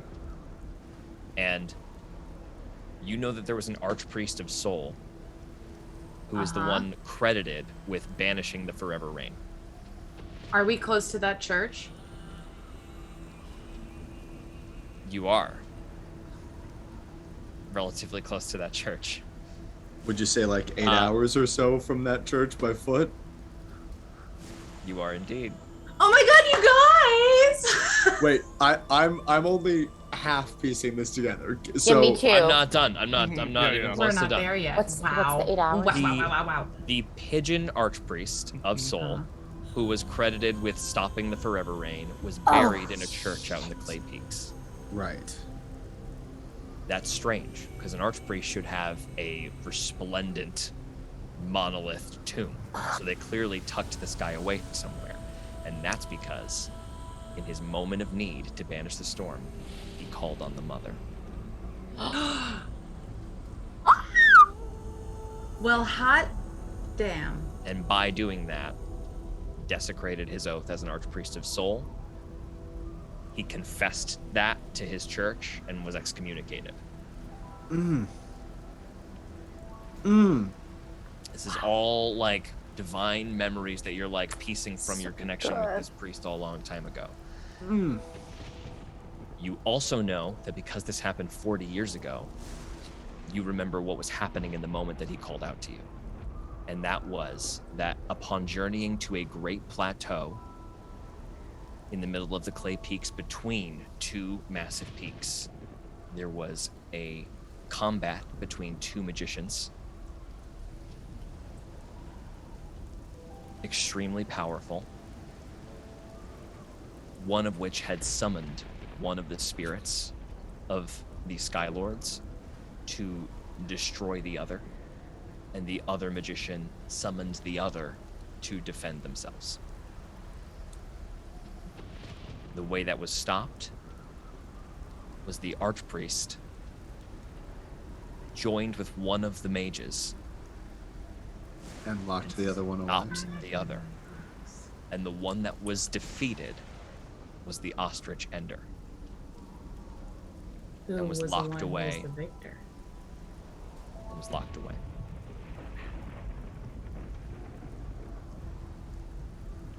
After this happened, the archpriest returned, confessed, was excommunicated.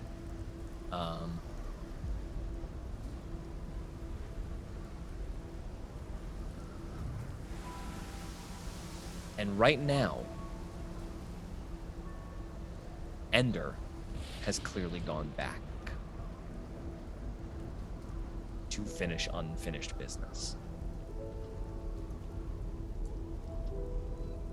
Who was the victor, and was it Tash? The victor was not Tash. Okay.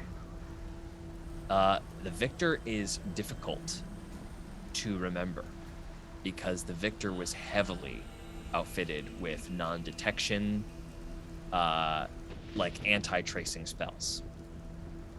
Mm.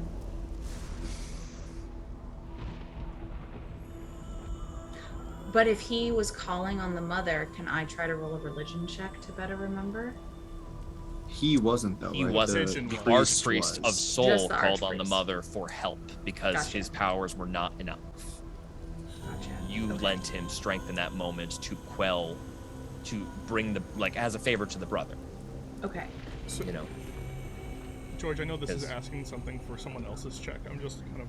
It's okay. That's okay. We're in a group setting. It's okay. All in this So together. there was two of them called. So essentially, two of the entities were called. Two of the entities were called. You've not seen Bryn. That's what I was wondering. So Lightning this- does not mean that he is here drawn to this So plane. that's the it's like the same thing. Bryn was not called the other time either. That's right. Bryn, religion check, is the one who usually keeps Coda and Estus in line. And Coda and Estus do not get along. How do you summon Bryn? Jesus Christ. Wow. No, I'm not gonna do it. I just Oh, it's bold. No, I like no, it. it's a Hail I Mary had that I takes like right. I it. was just thinking saying I will only point out that it's clearly not impossible if two more are here. What's not impossible? Summoning? The Summon Bryn. One of these creatures. Coda and Estus are here. So they were summoned. So And do I know how to? I don't think that information is necessarily like accessible for you because these are pedestals born of followers of the brother, which isn't something you really have like access to. But I know how to summon my own things, right? Your creatures are not summon needed. They are all over the planet already. Gotcha. Okay. Venus exists in many places. The tendril of Okay. Venus, like Venus being underneath that place, just means that's one of Venus's tendrils coiling up Gotcha. towards the close to the center. There are many other places. Hate to drop a little bit of like meta lore on you, but in here there be monsters. That was another tendril of Venus. That's another tendril of Venus. Oh my god, the like That's oh, we can't cool. not listen to the divines. I'm kidding. Kidding. That's cool. Okay. That's very cool. Okay. Okay. Akanda's just sitting there like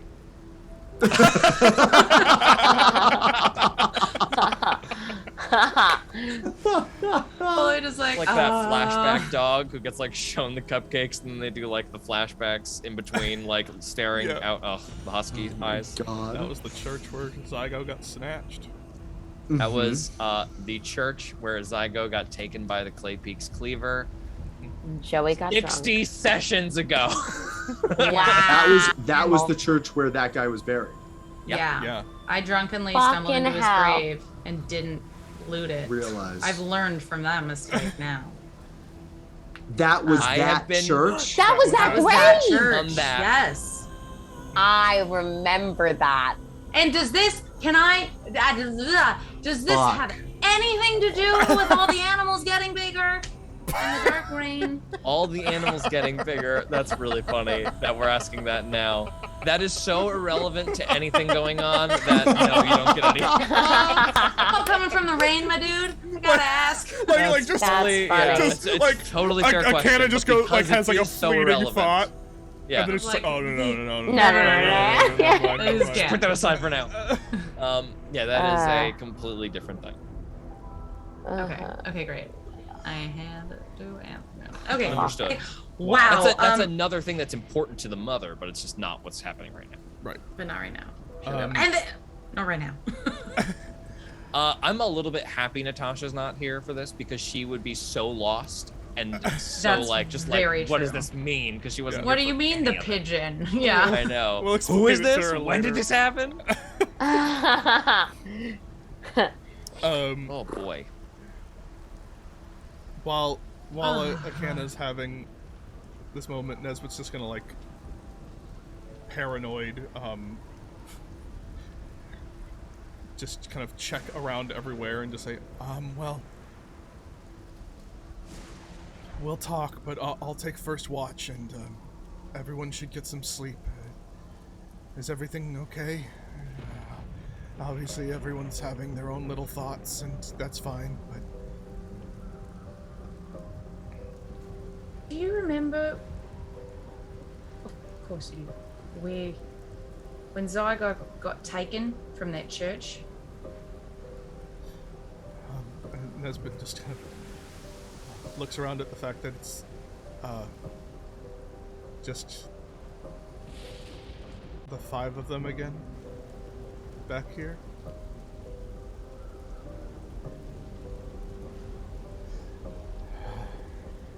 I try not to. and Akana will point to where it is. I'm sorry, Nesbitt, did you want to say something else? I didn't mean to cut you off. No, that's The things Joey saw in the sky is not one, there's 2. And they are like Venus is to the mother, they are to the brother. And they're circling over that church. 40 years ago, they were there again, having a fight, and that's when the Forever Rains were. The loser of that battle was the ostrich we found in the box.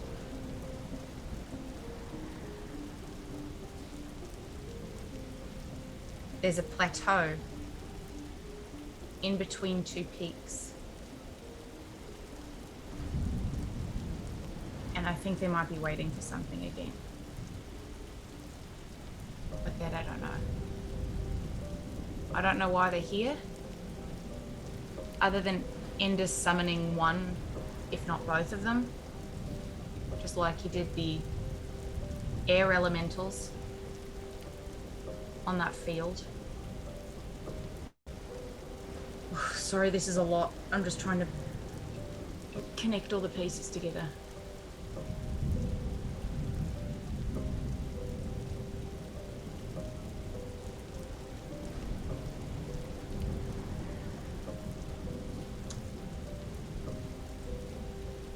Sven, do you know anything about this? Sven, when was the last time you were in a different form?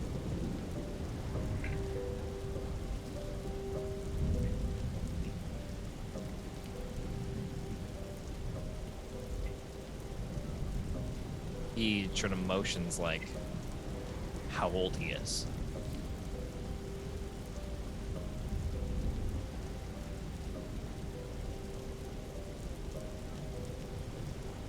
So like maybe 6-ish years ago or 7-ish years ago, he had a different form. Yeah.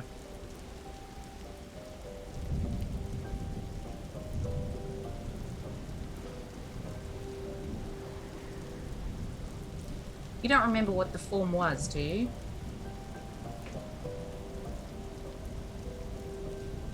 It's a shot in the dark, I suppose, but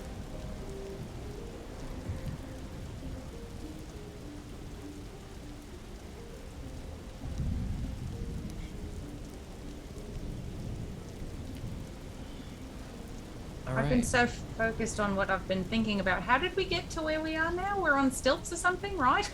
Inside like a little abandoned like mining house with just like the rain smacking the wood, the pane overhead. The roof Weren't we- overhead, excuse me. Here before? We were in a stilted house before. Yes, but not this specific this one, but you have been here in this general area before. This is actually, Joey, this is like new to you. You never saw Dazzo's comet up close. So you're seeing like a giant hole in the ground where Dazzo's comet is just blasted into the mountaintop, no longer leaking a poisonous gas out into the air. But that cave is still obviously open.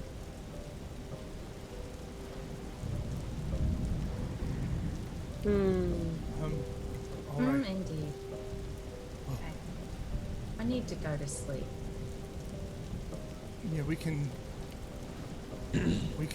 muse about destiny and the circularity of fate later. You all sleep. I'll watch first. Okay, Nesbit with first watch, go ahead and make a perception check for me for the evening.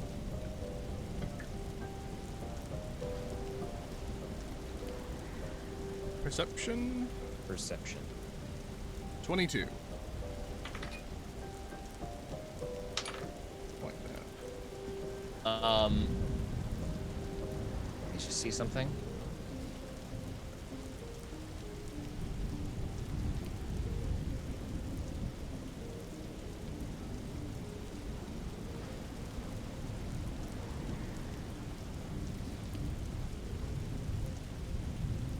Got it.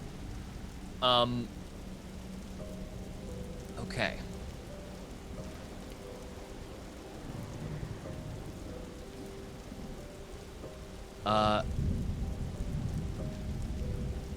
Interesting. Do you have dark vision?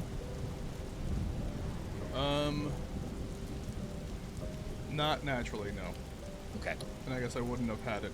Oh, well, no, dark vision lasts 8 hours, Yep. so I would have still had it on. How many feet is the dark vision? 60. Okay. Oh, man. So, I need, Nesbit, I need you to make a wisdom saving throw. Hold on, wait. Really quick. That me of just plus check 3 if you're something. fighting me. So sorry, pardon me for one moment. Just checking something.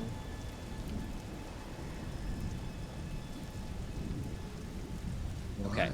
Nesbit, this. what equipment do you have on you right now, may I ask? I have pretty much all the things that we would because we got all of our equipment from the boat. So Yeah, can you remind me what magic items you have on me on like equipped on you right now for the Okay, watch? well, I have the Tendril of Venus. Tendril of Venus. I have the Black Knight's helm. Okay. Immediately, you feel something like just sort of like a cloudiness, and you sniff the air and it smells bad, and you immediately feel like something just tried to cast a charm spell on you. A powerful charm spell that your helm makes you immune to. Go ahead and make a perception check with disadvantage, please. Dios mío. Okay.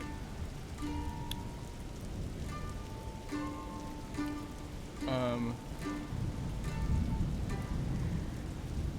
25.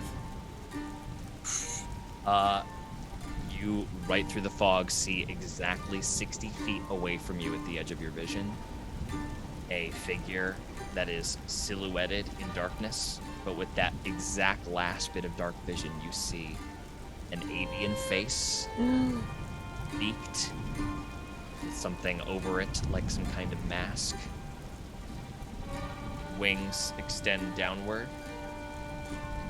and then steps backward, one step, and drops through the floor of the ground. It just drops into the ground. And is gone.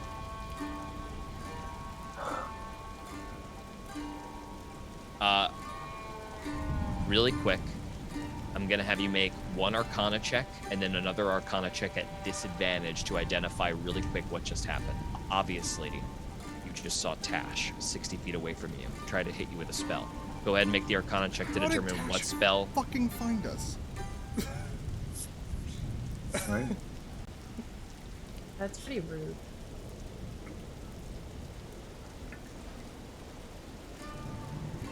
I mean, one Arcana check first?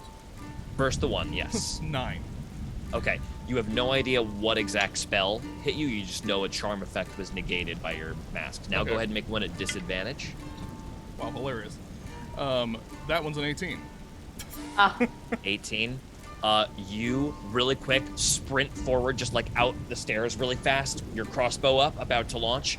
You see the effect on the ground dissipate. You recognize a very similar looking portal to the one that you traveled through Venus, though it is of a different kind of magic, and recognize that the spell is the spell Arcane Gate. Jesus. The spell Arcane Gate is basically a 500-foot portal. So wherever that just ended up, Tash is likely 500 feet from wherever he just was, basically making him unfindable right now.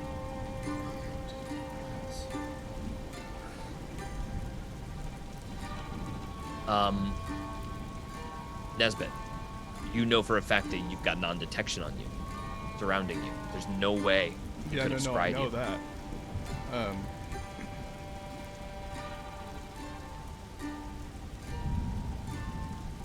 I think the only logical conclusion Nesbit can draw from that is he's been here the whole time. Can I make an, Last time you scryed him, he was in the red Can spine. I make an insight check? Yeah. I'm What are just- you looking for specifically? Nesbit.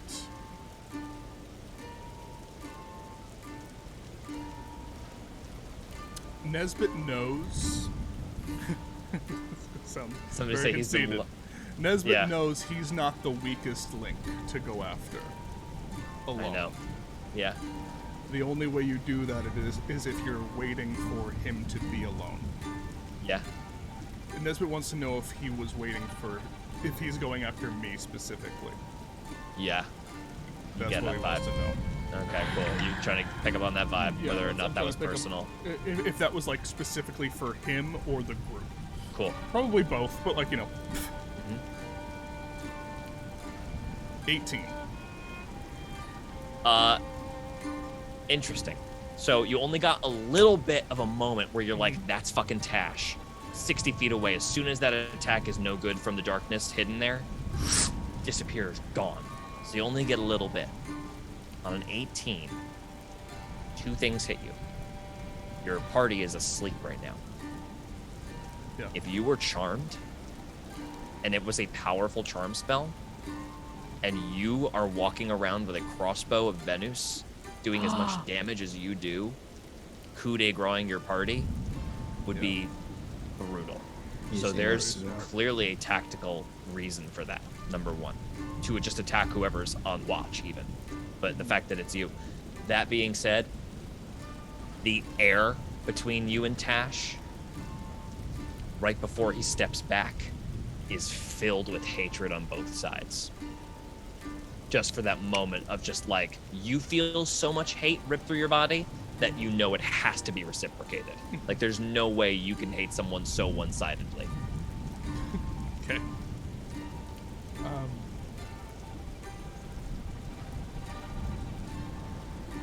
As it comes to the end of my watch, how many watches are we doing? I think you guys can get away with 2, probably.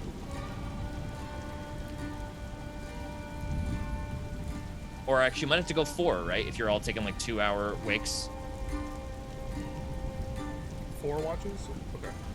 Or you guys can decide how you want to divvy it up. You I forget how many watches for 8 hours.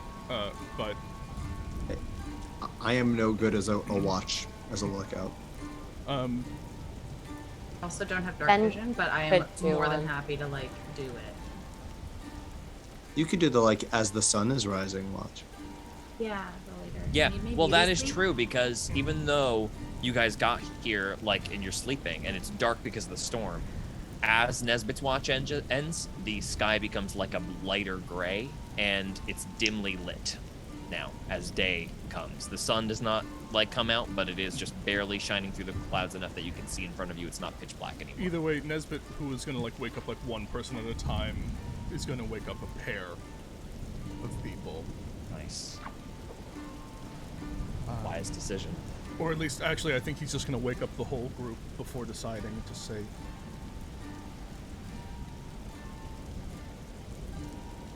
Tash, was hunting us and took a shot at me, at us, just watching pairs. Stay alert. I need to sleep.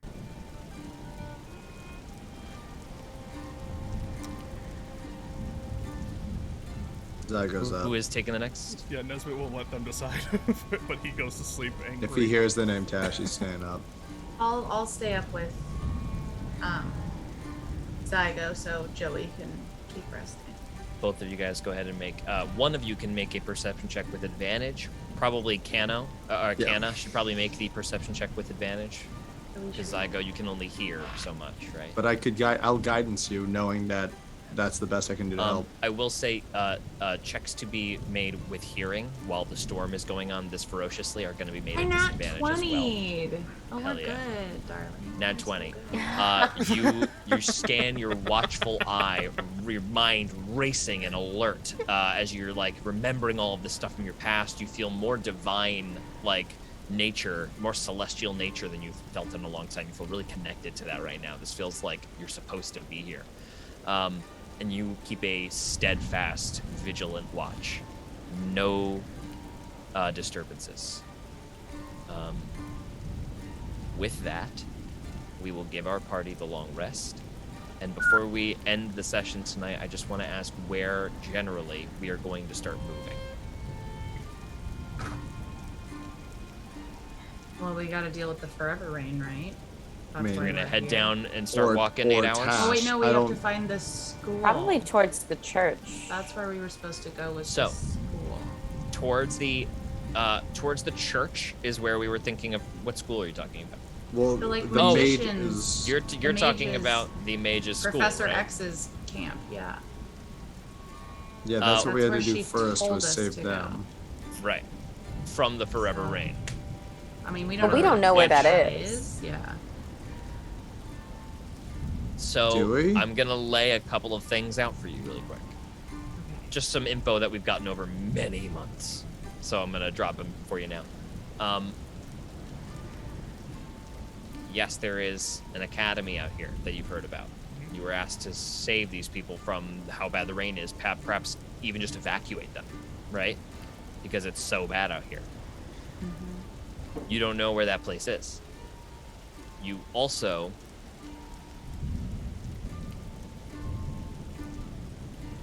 know that powerful magicians out in the Red Spine chances of that being related to a concentration of magicians is probably pretty good.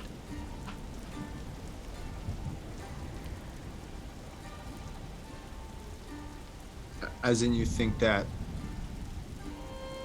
these creatures being here has to be like Related.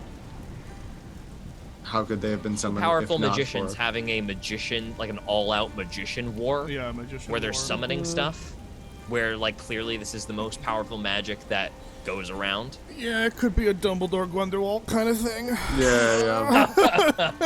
But which one did we let out of the box? Yeah, we could have let Dumbledore out. Who knows? Maybe they So decided. did you let Dumbledore or did you let let's think. Grindelwald out? Let's think who guessing. would the Empire have sided with? You know. I'm guessing Grindelwald. You know. I don't know. He was Oh, kind of Arlok's nice. gone. I mean, but like, who knows? So are we heading off towards the storm, I the think probably epicenter? just heading I- towards the. Okay, wait. Here's I my. feel like Oh, sorry. moving towards the storm with Tash on our backs feels like we get pincered. Mm-hmm. That feels not great. So there is an option Yeah, to just kind of. just to divert the hunt for a minute. Yeah. I mean, is there any way that we can move in that direction but try and just knowing we're his prey? There's Do we certainly a way to move? travel super alert, 100%. Just start moving in that direction, but knowing that we might want to stop or hide or set an ambush or something of that nature. I do have locate person. That gives us So- within 1,000 feet Yeah, for what, honest- 10 minutes, an hour? Yeah. George's face For a while, went I when I think said we- that too, so that Well, because might- we could also This scry. arcane gate gets him 500 feet away. And I think, Right. also, yeah, it's true. Nesbit does not like. We've When established Nesbit does not like being hunted, and I think. When I scried on him, did it stop because of some sort of non-detection magic, or did it stop because just the time ran out on the scry? Time ran out in the scry. Yeah. So He would have just like stared into your scry, standing in that room for as long as the scry was up. He was That's not right. gonna, And like, then I Ate freaked that. out and and you jumped freaked out. out That's right. and That's right. That's right. Okay. it's true because potentially going forward, ignoring it, and then getting pincered while worrying about both. While this is a madman who doesn't really give a shit about either thing, and Right. is just like hampering us for no fucking reason, might be a. Like, yeah. So we start in that direction, So, but then we. Maybe that. Yeah. starting in that direction with perhaps the intention to midway or part of the way there react to an ambush from him, anticipating it, or maybe keeping an eye out for a path he may have accidentally created or something he might have left behind, etc. Yeah, I think that's the move. As you guys walk outside, battle ready, there is, lying in the mud, just a body.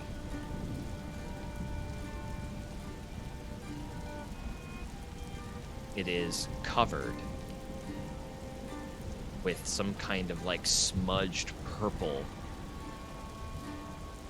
substance his powder. caked over it. That's right. He Alright, did do powder. something He with has that. that powder. Body just kind of floats by. Do we recognize it? Do you guys want Quick, to go let's over loot and it. pull the body out? Dollars let's to loot it. donuts, we do. I just want to know. Zygo Yes. doesn't. Zygo Yeah. doesn't because he thinks he knows what it is. It's an ostrich. But not our. But it's not ostrich. ours. It's not Ender. You walk down, turn the body over, and you recognize Bickley, the ostrich from way back in the day. Fucking At the Great Bickley. Lakes. Oh my god! From the church? Wait. The bartender? Floating past you, mouth agape in what looks like a scream of horror, eyes seemingly dyed purple with burst capillaries, and smelling of cold steel. Can we like Arcana check him or see what happened? Go ahead and make an Arcana check. Oh, I have a thing I want to try as well. Yeah, I was gonna say, do the thing. I got an 18. Wow, 18 Arcana check for me. Okay, that's great. I would also love it if somebody who's not making an Arcana check would make an investigation check. I don't have high investigation, but I'll do it for the team. I'll do it. I'm okay. Okay. Oh, that was low. 15. 15. What if I'm helping him though? I'm helping him I'm helping him investigate. Okay, go ahead and give him the advantage. That's fine. 26. Okay. 1 second. We'll end the session on Joey, you guide Zygo over to a patch on Bickley's outfit, like a leather pouch that's been tied close with a cinch. Look inside, find a couple of spare little crowns, and then also a note, like a piece of parchment that's been folded up. You open the parchment, and there is a perfect, like, charcoal sketch, as if from afar, of the camp that you were sleeping in just now, like in that building.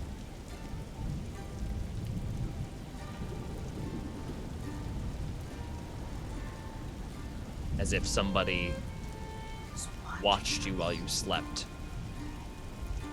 and sketched a little something out for you and sent it along here for a message. Can I do one more thing before we end the session? You can. Before you do that one more thing, do you want me to tell Akana what she found with the Arcana check first? Sure, hit that because it'll influence mine. Okay. This is not a good place to visit, I think is the moral of the story. Also, we should have fully killed Tash in front of everybody. Yeah. Whatever this powder is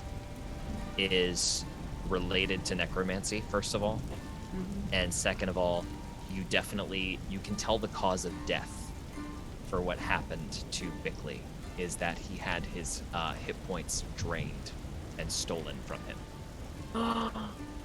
And whatever this powder is probably made that effect even more potent.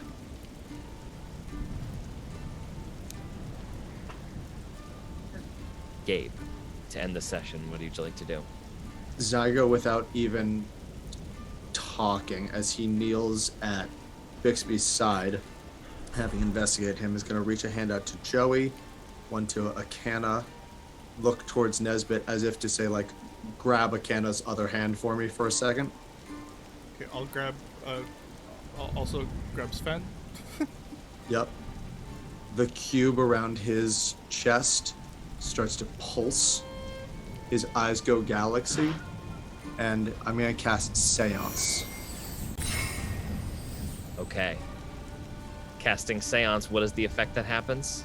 So this was the once a day cast that I get from this arcane focus of the mirrored cube, which is you and at least 3 willing other creatures lock hands in a moment of meditation to conjure a spirit from the afterlife to answer your questions. Describe or name a creature that's familiar to you. If it's free and willing, it manifests as a ghostly specter. Until the spell ends, you can ask 3 questions of that specter. They only knew what they knew in life, including the languages it knew. Answers are usually brief, cryptic, or repetitive. The specter is under no compulsion to offer a truthful answer. But Okay. I will name Bixby. Bickley. So Bickley. as you name Bickley, I will name some other random creature. interesting. I want to play this out before we go to bed, if you guys are okay with that. Yeah. Yes. Bickley's spectral form as that spell kicks off.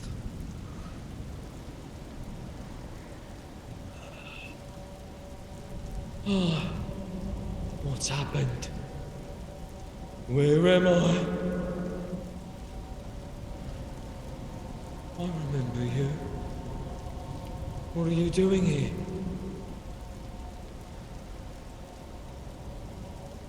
We are trying to stop whatever man did this to you, I believe. He killed me.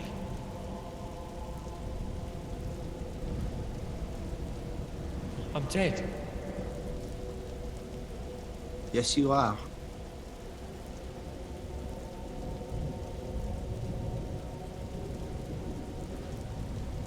In an effort to not join you, we have a couple of questions if you are willing to answer them. Not one of them. Sure.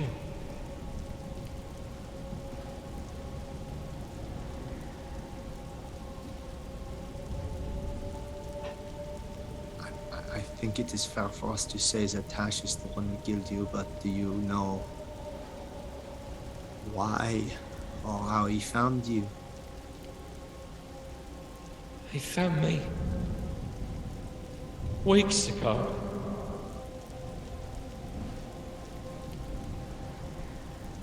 Brought me back here to where it all happened that night. He said he was waiting for somebody. And he was waiting for you.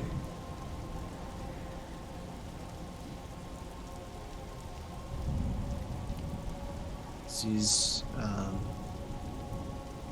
abilities that you have seen him use, do you know how it works? If he needs to touch you, make contact, or if it is an effect from a distance, how he was able to do such a thing to you? He told me to leave, told me to run.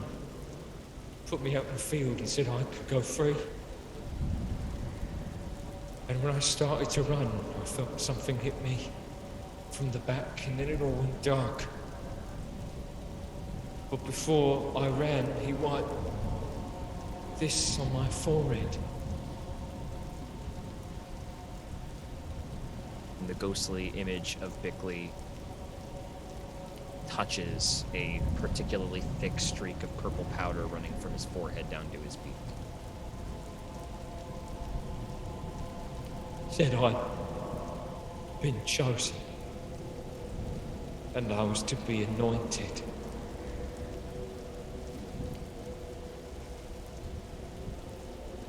I feel like I'm getting sucked away somewhere. If you have another question, ask quickly. What would you like us to do with your body?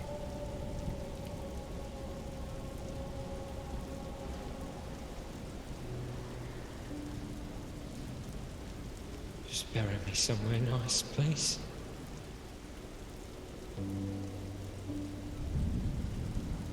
We can do that, yeah.